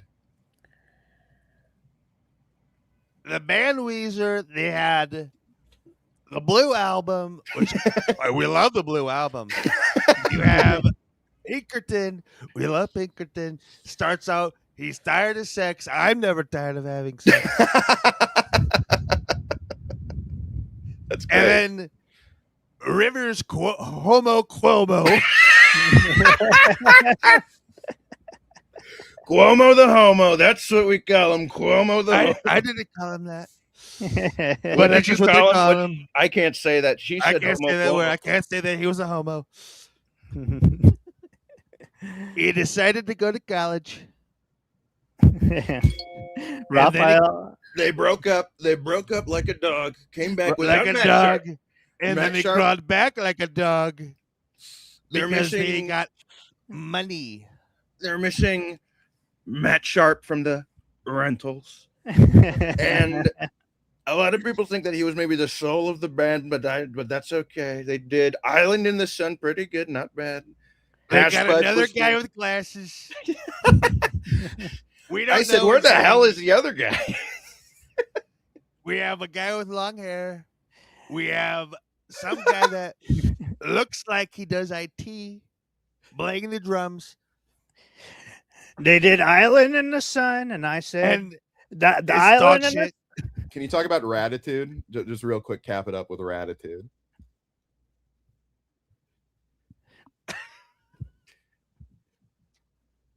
I've never listened to Ratitude. I saw the album cover. I thought it was a little gay. It was like a dog because it was a dog. It was a dog flying through space. Now, that's when they had Lil Wayne on there for some reason. He said we love the Blacks. We love Wheezy. He said it's Weezer and it's Wheezy. That's what he said, folks. Can you believe it? Can you believe this was once one of our great rappers, but he said it's Weezer and it's Wheezy, and they'll never take it back. I thought he should have said it's Wheezy and it's Weezer, but that's just me. Rivers Cuomo dried up. The river is dry. Although I am looking forward to the Gold album, which is produced by a rap guy, I think. Oh, man. We love a rap guy. Rap guys are so cool. I know a lot of rap guys. Why was Lil Wayne with Kyle Rittenhouse, by the way? Dude, I have no idea. I was like, is this AI? When I saw that, I was like, is this AI? Nicki Minaj, Lil Wayne. The craziest part was they are it was leaning into the grift. The craziest part he was, must need money, right? Like, well, yeah. Oh yeah. I don't know if it's that, but the craziest part, it was like I saw like the picture of Lil Wayne with Kyle Rittenhouse, and then I saw the NRA account posting about Lil Wayne, and I was like, well, Lil Wayne's a felon. He can't own guns. Right. This is somehow poetically ironic. That's hilarious. It's like he can't own guns. You guys don't want felons to own guns either. It's like, I don't understand what the promotion is I here. think they're just stuck. Dude, Kanye was so ahead of his time by endorsing Trump. Yeah. It was such a big deal when he did it, and now it's like so many rappers have done it. It's kind of wild. Well, it was like Trump. I mean, it's already been said by funnier people than me, but it's like Trump does. I mean, like he had everything in gold. He was the richest guy. Like Yeah. it's like I remember a black comic was going to vote for him, and I was like, why? This is when he first ran. He's like, man, he's rich, so he gonna make me rich. Like, that is incredible. Jesus Christ, dude. Yep. Well, so what do you think about the "I'm a Chud" song? I guess I like it. I like it. I like that it's an Asian guy who sings it. I like the content. I like that there's representation for fat little chuds like me. Dude, I'll do you one better, Drew. I'll even make an animation. Oh, dude, I'm very excited about I'll use that song and I'll edit some clips. I actually have, I don't know if we'll ever use it, but I actually have made a intro for Cornfed. Yeah. So if you guys can you make one for me too? Yeah, a Robbie would. That'd be great. Yeah, Robbie would and Wolf of Wall Street. Yeah. Well, so for everyone listening to this, Ian's making a real ass Cuck of the Week song. So if you have any suggestions for who should be the real ass Cuck obviously of the week, it's fucking Jack Antonoff. That guy's the real ass Cuck of the Week. He's got cucked as fuck today. Margaret Qualley's ex-husband. Yeah. Yeah. Jacking off. Literally, she like got implants, then did that like Sabrina Carpenter video where she's like parading around, and I beat off to that. Yeah, and she's just like way out of his league, right? Like it's yeah. That's the biggest fear as like people really hate this guy. Like why? That's the biggest fear is like squirrely, kind of scrawny guys like Marty Supremes. Him and I, where it's like, every once in a while you'll have like a very cute girl that ends up for whatever reason wanting to be involved with you, and you're constantly worried. It's like, when's the cuckening coming? The cuckening? The cuckening. Yeah. The cuckening. Do you guys think you'd ever be with like a girl who's like always like, cucking you a bit, but like showing off her body a lot, I've been there and it sucks. It's one of the shittiest things. What was his name? I really don't. What was his name? His name was I forget. I keep on trying.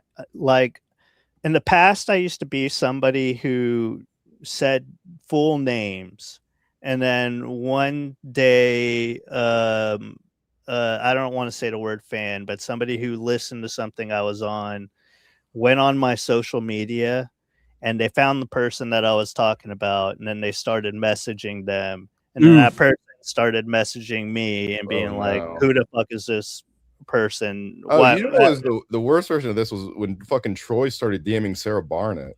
It's like, obviously she's like, what the fuck? Yeah, I've tried to have that conversation where I was like, look, like we actually interact with these people. Sometimes you should not message them on our behalf, because it'll be obvious, because like the only people following you is like me and Matt Marin. Yeah, you should not message these people on our behalf. You should not tell them about anything that we say on the podcast that they don't listen to. Yeah. And I do understand though that Sarah Barnyard is hot. Yeah. I understand the desire to message them. I had to mute her to resist that urge. Yes. And leave me out of it. Do not bring up anything. No, the person who would cuck me was this girl I grew up with who we were friends like our entire childhood. Mm-hmm. And then when we got to high school, she became very hot out of nowhere. And she went to college. I went to the military. And then when I got out of the military and she was out of college, she was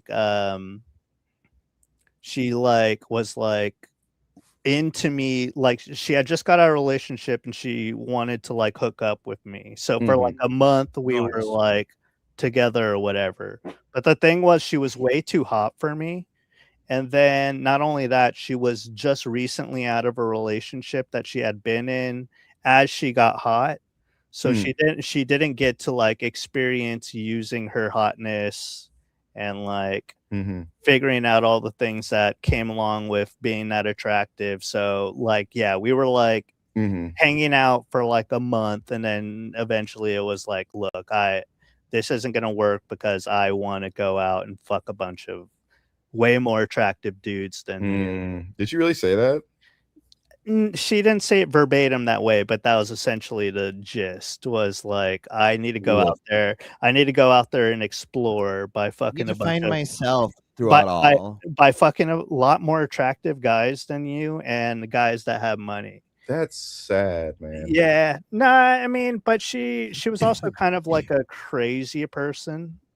She probably had BPD, yeah, or autism. So it was fine. It was those fine. girls are hypersexual. I've don't ask me how I know that. Yeah, well, we stayed friends after that because I kind of like understood and also like didn't put all my eggs in one basket. We stayed friends after that, and I remember she would like. By the way, why do people say that? What? When do you put eggs in different baskets? To make sure that if you drop that initial basket, it doesn't. You don't know a lot about putting eggs in baskets. No, but like, what are we talking? Is this like an Easter egg hunt, or what are we talking about? No, it's fun. You're collecting eggs. You need multiple baskets because if you happen to drop one, you only break the eggs in that basket. See, I didn't know that this was proper egg collecting. Oh yeah, there's a lot you have to learn about egg collecting. And I'm willing to teach that to you as an egg collector. Dude, thank you. You are the egg man. Cuckoo. That's my name in the open mic scene is the Eggman. Something Dalton did on the Eggman Flores. Something Dalton did. Give it up for your host, everybody. I'm Drew the Eggman Flores. So what's up with Kanye being a Nazi now? Who wants to hear some yolks? All right, guys. Yeah, I have the yolk mind virus. Don't worry. The yolk mind virus is very good. Okay, yolks. Daltron, the chunky homosexual, really got me last week on Arena when he said, I'm wearing a Mario Kart. I'm wearing a Mario shirt. It's a me. So, it's.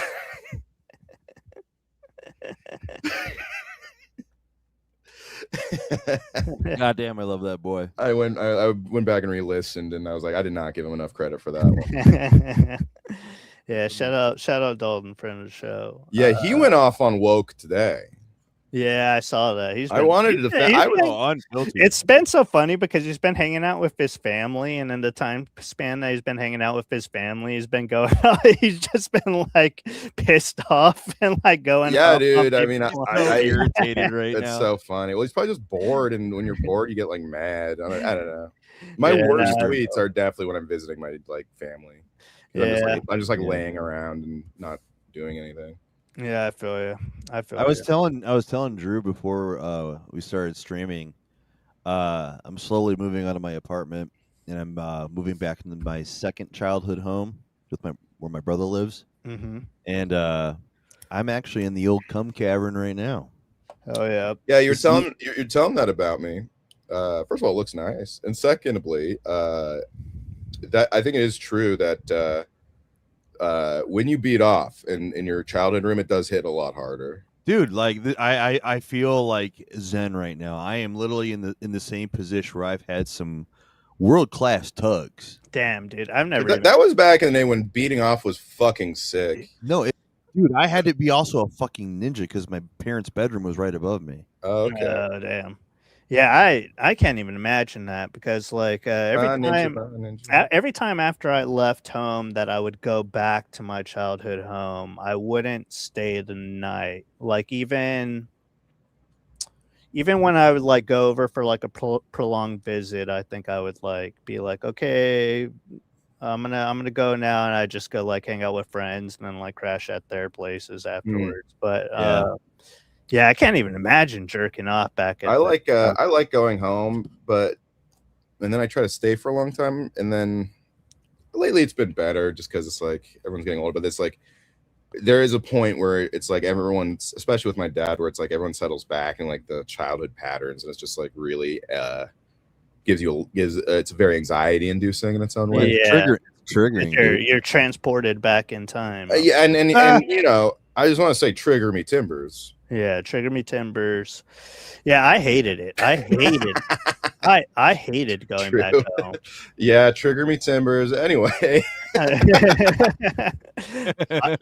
I seriously hated going back home, man. That was the worst. I Luckily, like it. I like it. I like my family, and luckily I live in a cool place. You are from a shitty place. Well, yeah, that's what I was gonna get at. It's like I love my family too, but it's like I just lived in the most boring dog shit hometown of all time, and going back like I imagine you live in San Francisco or something like that, or in the Bay. You go back home and you have this huge city you can explore. And If you really gotta get out of the house, you can do it.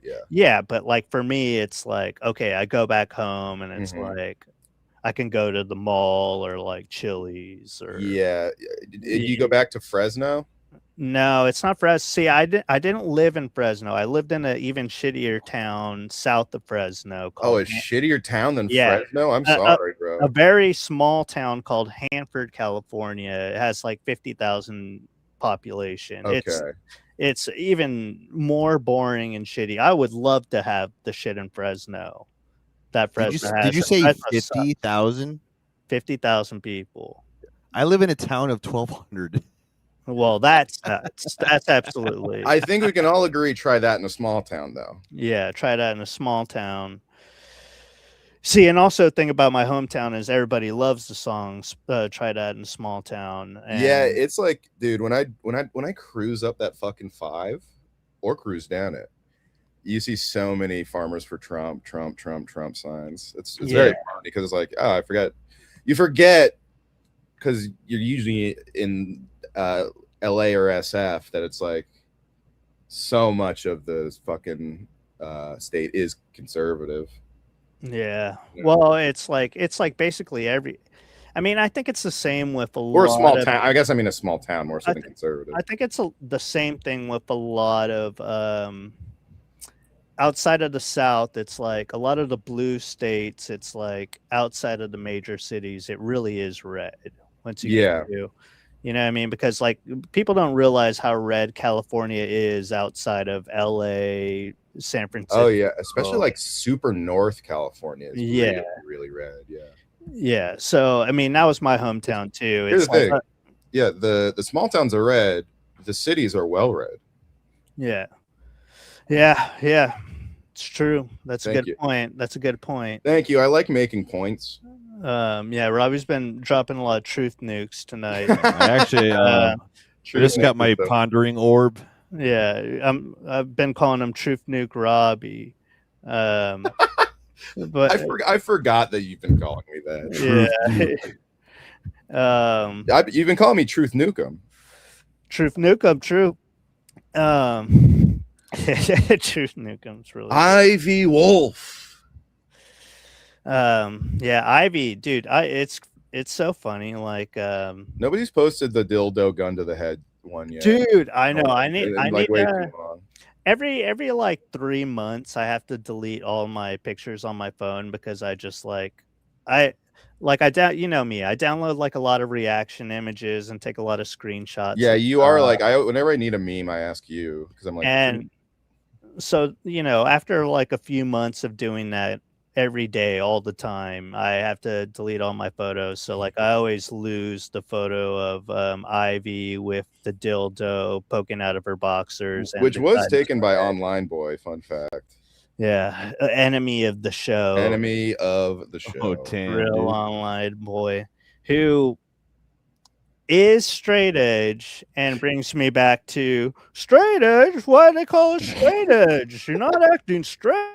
Acting gay. They should call it gay edge. That is so fucking fun, and it's true. He's actually a good example of that. Yeah. Yep. Real Online Boy, enemy of the show. If I ever see him, I'm not gonna say anything to him, but I will be. Whoever I'm with, I'll be like, this guy fucking sucks. Yeah. Yeah. I appreciate that. This album fucking blows, dude. Yeah, I don't like them. There's just something about like, and I've said this before on other pods, but I'm gonna say it again to kill time. Kill Tony. Real Online Boy. It's like when I first like saw his stuff and I thought he was funny with his songs and stuff. I was like, man, this guy's fucking crazy. He seems like a fun guy. Yeah. And then you told me that he's straight edge, but not only is he straight edge, he's never even tasted alcohol or done anything. And I was like, okay, well, actually, this guy's a fucking psychopath. That's crazy behavior. I don't trust him. Like I respect a guy who like went all out and kind of like fucked up his life for a little bit and then went straight edge. Yes, I can respect that. That's actually a guy I'm like impressed by. Yeah, you know what I mean. But He's like showing some resilience. A guy who's never had a sip of alcohol, who's never smoked a cigarette or done anything else, obviously, and then looks down on other people who do it. It's like, dude, your population is smaller than like trans people's population, and you're better than all those people. It's like, and not just that, like a lot of people like that are like a lot of like straight edge people, like sober people are like kind of chill a lot of the time, or about drinking or being around alcohol. Like whereas like a lot of straight edge people will like want to they'll be like Muslims, like this. I wish the whole world was this. Yeah. It's like Sharia law. Yeah, it is like Shakira law. Yeah, Shakira law. Shakira. Yeah. Oh, baby, when you dance like that. real long line. Boy, oh, baby, when you dab right into that. Oh, Deborah, when you dance like that. Oh, Deborah, when you're a mammoth. Oh, Deborah, when you're mean like that. Oh, you make the shorty go. Hey, Deborah. I love that period of sitcoms where like the wife was a bitch. Because they had like, husband was just kind of a they had like Everybody Loves Raymond. There was the King of Queens. Yeah. There was another one. What was that show called where it was like the straight guy and his wife that lived in the house, and then their brother and sister-in-law lived in like the house in the back of the house? You know what I'm fucking talking about? Oh, vaguely. Wait, what was it? All right, so it was like a straight lame guy and his wife, who's just kind of like a basic wife, and they had a nice house. He had a nice job, but then his brother, his sister-in-law, and her husband lived in like a little house behind their house. They like lived in the guest house, essentially. I can never remember the name of this fucking show, but I used to love it as a kid. Now I'd probably think it sucked. God, Yes, Dear.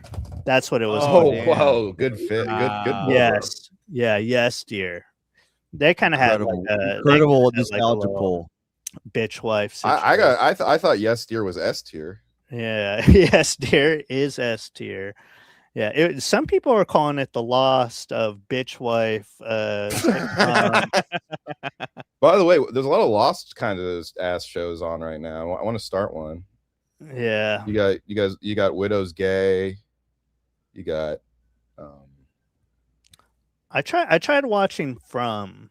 Yeah, you got From. I tried watching From. I couldn't get into it, but I don't like horror. I that's what I realized about me. What's the other one like? There's another one out that's kind of like Widow's Bay. I don't know. I don't know. Yeah. Is From scary? It's a horror. So it's like horror premise. It's like you're stuck in this town, and then after the sun sets, these monsters come out that look like people, but they're kind of like vampires. And as long as you're inside of a house, you're safe. As long as all the windows and the doors closed, they can't get in. I guess the only show I'm thinking of is Widow's Bay. Yeah, like, there's a lot of Lost shows. I haven't even heard this. I haven't heard this show. Widow's Bay. What is it about? It's on Apple TV. I don't know. I got a lot of people really like it. I heard it's really good. But it's like a mystery box kind of show, I guess. Yeah, well, it's I heard like, it's very Stephen King-y in a good way. well, when they make a new Lost type show that is also action adventure. It's a comedy horror television series. Yeah, see, I need an action adventure. See, Lost was the perfect show for me because it was action adventure. It was set on a tropical island, which I love. That's one of my favorite settings for anything. You should watch that fucking Vince Vaughn show. What show? The one where he's just chilling in Key West on an island. All right, I'll check it out. I'll look up. Dalton liked it. I think it was called like Bad Monkey. That's the Now, name. do not step in the Kumia corner about this. No. But what? Oh, about it being called Bad Monkey. Yeah. My brain doesn't work that way. You said Bad Monkey. I was thinking of like a Bad Bunny, like a little Mexican. There you go. I was thinking. I was like, oh, is this like? I almost stepped into the Kumia corner. Oh no. Well, how about Widow's Michael Bay? Okay. Yeah. How about Windows is Gay? Because I love Max. You know what? I will consider that. You're a big Linux guy. Yeah, I love Alienware. Shit. Yeah, I don't know. I've just been rewatching The Simpsons. Every once in a while, I'll pop on Stargate SG-1. I've been going through that. Dude, Stargate SG-1 kind of rules. But how about Margate SG-1? Margate, what? Margate. Okay, so I'm on a spaceship. Stargate SG-1. What about Club SG-1? Club SG-1. I love his like little intro song. I know. It's so Club Random is like one of the biggest mistakes of all time. It's like you did not need to come out with it. All it did was just show everyone how big of a fucking lame dickhead he is. Yeah, how much a condescending asshole he is, even to his friends. He looks so much uglier than he does on TV. He's getting fucking wasted. Times where he's just been like completely obliterated. It's like why even do it? It's been the most unnecessary career destroyer I've ever seen. Yeah, it's basically, or I should say, legacy destroyer, because he could have gone out as like a retarded hero, but he started Club Random and he started being like, okay, the vaccine is gay. Yeah, he's like, okay, I'm quitting stand up, but I'm starting a podcast, and I'm gonna get drunk on it. I'm gonna smoke some Is it weed. just an excuse for him to get wasted, like because he has no friends? Dude, it's like. It reminds me of Mar Wars. Mar Wars a new dope. When Miguel and I first started like doing streams together, we would do this thing where we're like, okay, let's get a 30 rack of Coors and let's drink the entire 30 rack during this like 5-hour stream. Just let it rip. And Club Random reminds me of that, except with famous people also. No, not even famous people, just Bill Maher sometimes. Yeah. Like he will just get drunk by himself if the other person is yeah. Which is kind of tight, actually. It's so fun. Yeah, he's just like, so what's your fight? They're like, he's kind of onto something there, boys. I have a new project coming out. Okay, nobody fucking cares. You want to smoke? Yeah, I guess like Bo Derek's kind of like right leaning, and like the entire interview he'd be like, okay, well, we don't agree politically, but we don't. Who the fuck does he agree with politically? He has on liberals, and he's like, okay, the vaccines, we don't agree about that. And he just is the most disagreeable fucking guy of all time. Yeah. He's a motherfucker, dude. Yeah, Brad said this, but I kind of admire just how big of a dickhead he is. Like he just is the all-time biggest dickhead in public. Yeah, in dickhead terms, the all-time greatest Hall of Fame. And he enjoys being that person too. Oh yeah, that's he sees gold nothing jacket wrong. asshole, dude. He sees nothing wrong with telling Tarantino, like, okay, I know about movies, you don't. Like, what's the foot thing? Okay, that's the podcast too. Is him telling experts he knows better than them about what they're an expert in. Like, yeah, I mean, yeah, that's great. That's great. That's really good stuff. The only guy he was like kind of reverential to was Seth MacFarlane that I've watched, Yeah, And he even loved. then, He even loved then he was Dr. Barnes. condescending to him about politics. Yeah, and the vaccine, I think. Yeah, and then I've said this before, but he got out argued by Seth, and then he was like, "Okay, why did you even have to bring this up?" Like, you brought this up. Actually, Seth kept trying to change the fucking subject. Yeah, he was doing the thing I do, You'll where it's leave, like, all Tim. right, well, we don't have to talk about. Yeah, that. that's a great Drew move. Yeah, well, I've been honing my skills. I learned that one podcasting with Miguel Silva. Really? There's a lot of times where I had to bust out the whole, okay, Like what? well, we don't have to talk about that. Like what would he say? I don't know. It was back when I was like drinking a lot. He'd like bring up some embarrassing thing that happened when I was drinking a lot. I remember one time. As you do. I remember one time I went to. I may have talked about this already before, but I went to Old Man Hustle, and there was like this little like Mexican dude that was bartending that I had become friends with because like I just Barb. No, it was this little Mexican guy, like little 5-foot Mexican guy that was bartending. I became friends with, and there's one time I was at Old Man Hustle. I literally had like 2 beers. I had just happened to be in Williamsburg, and I closed out my tab, and he was like, "Hey, some dude ordered this drink, and he didn't drink it, and he didn't touch it. Do you want it?" And I was like, "Sure." And I had already called an Uber, so I just like drank it real quick, and I got in my Uber. And then halfway back towards going home to my apartment, I started to feel like really fucked up. And I think that either yourself, either the bartender, the little Mexican guy, roofied me, or the guy who had ordered the drink roofied the drink.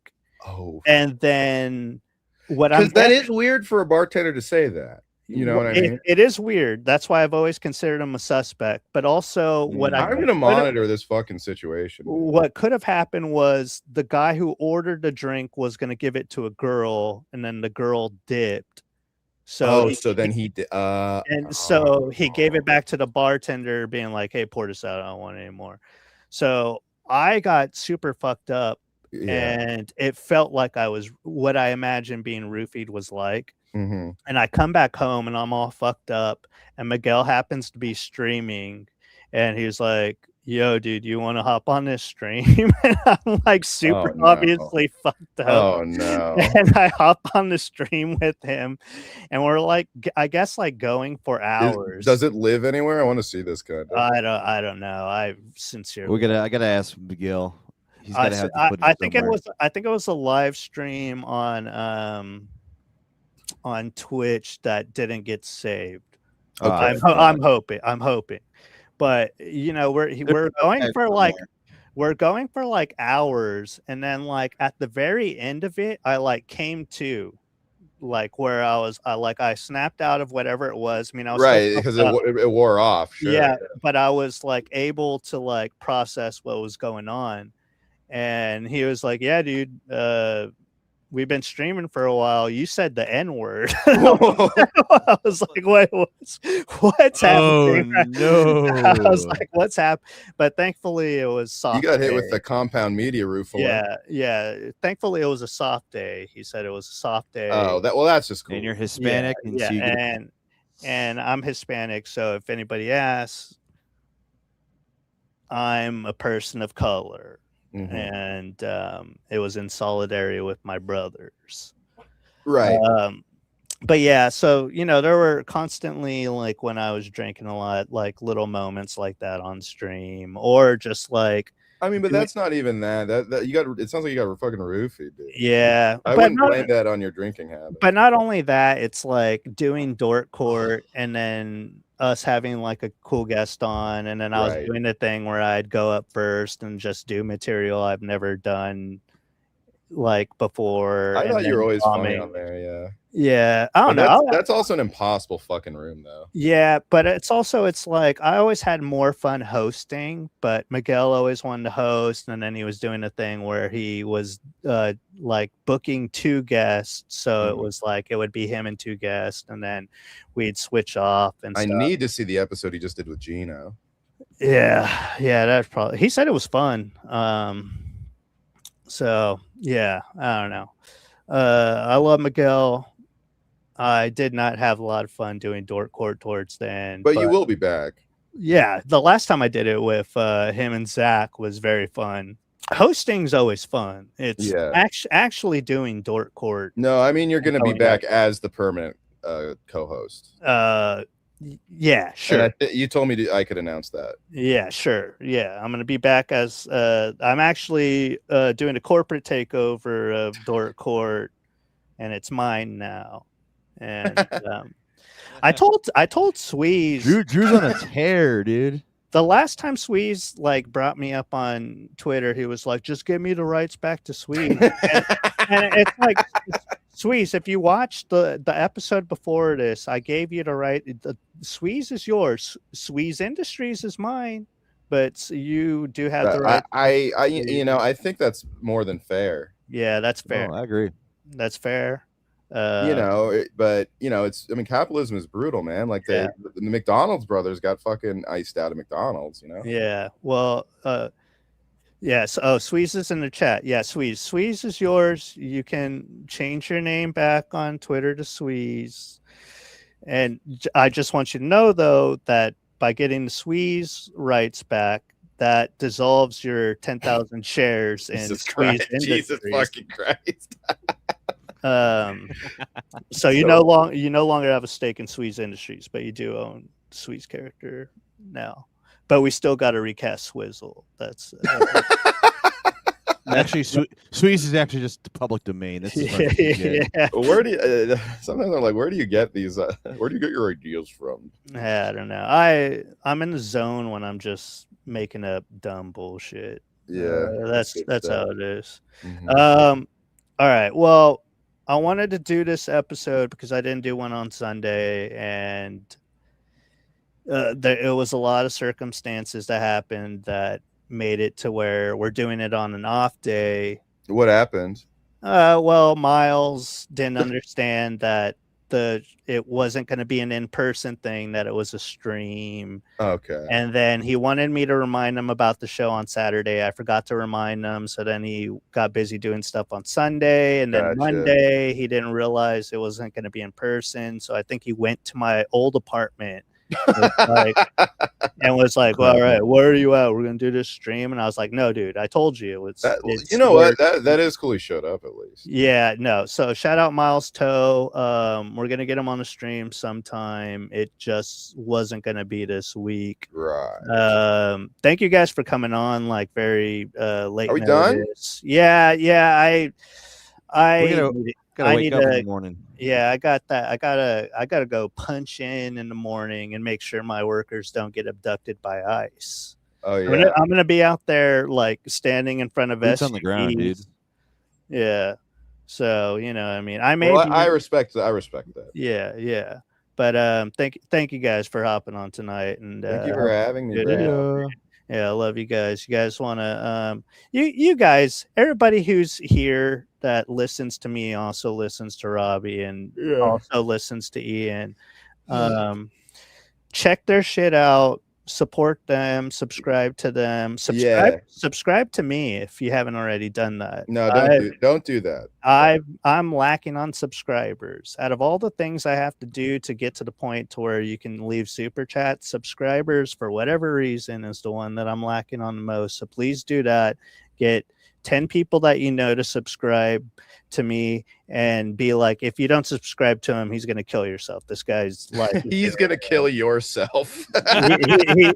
Well, he's gonna kill yourself. He's gonna kill yourself. Kill yourself. We don't need to talk. We don't need to bring this up. We don't. I just heard somebody say he was gonna kill yourself. Yeah. Well, look. If you don't get, we need a total shutdown of people who are going to kill yourself until we figure out what the hell is going on. Yeah, if everyone in the chat doesn't get 10 people to subscribe to me, you're going to kill yourself. No, he's going to kill yourself. He's going to kill yourself. I love you guys. Thank you for being here. Bye. He's going to kill yourself.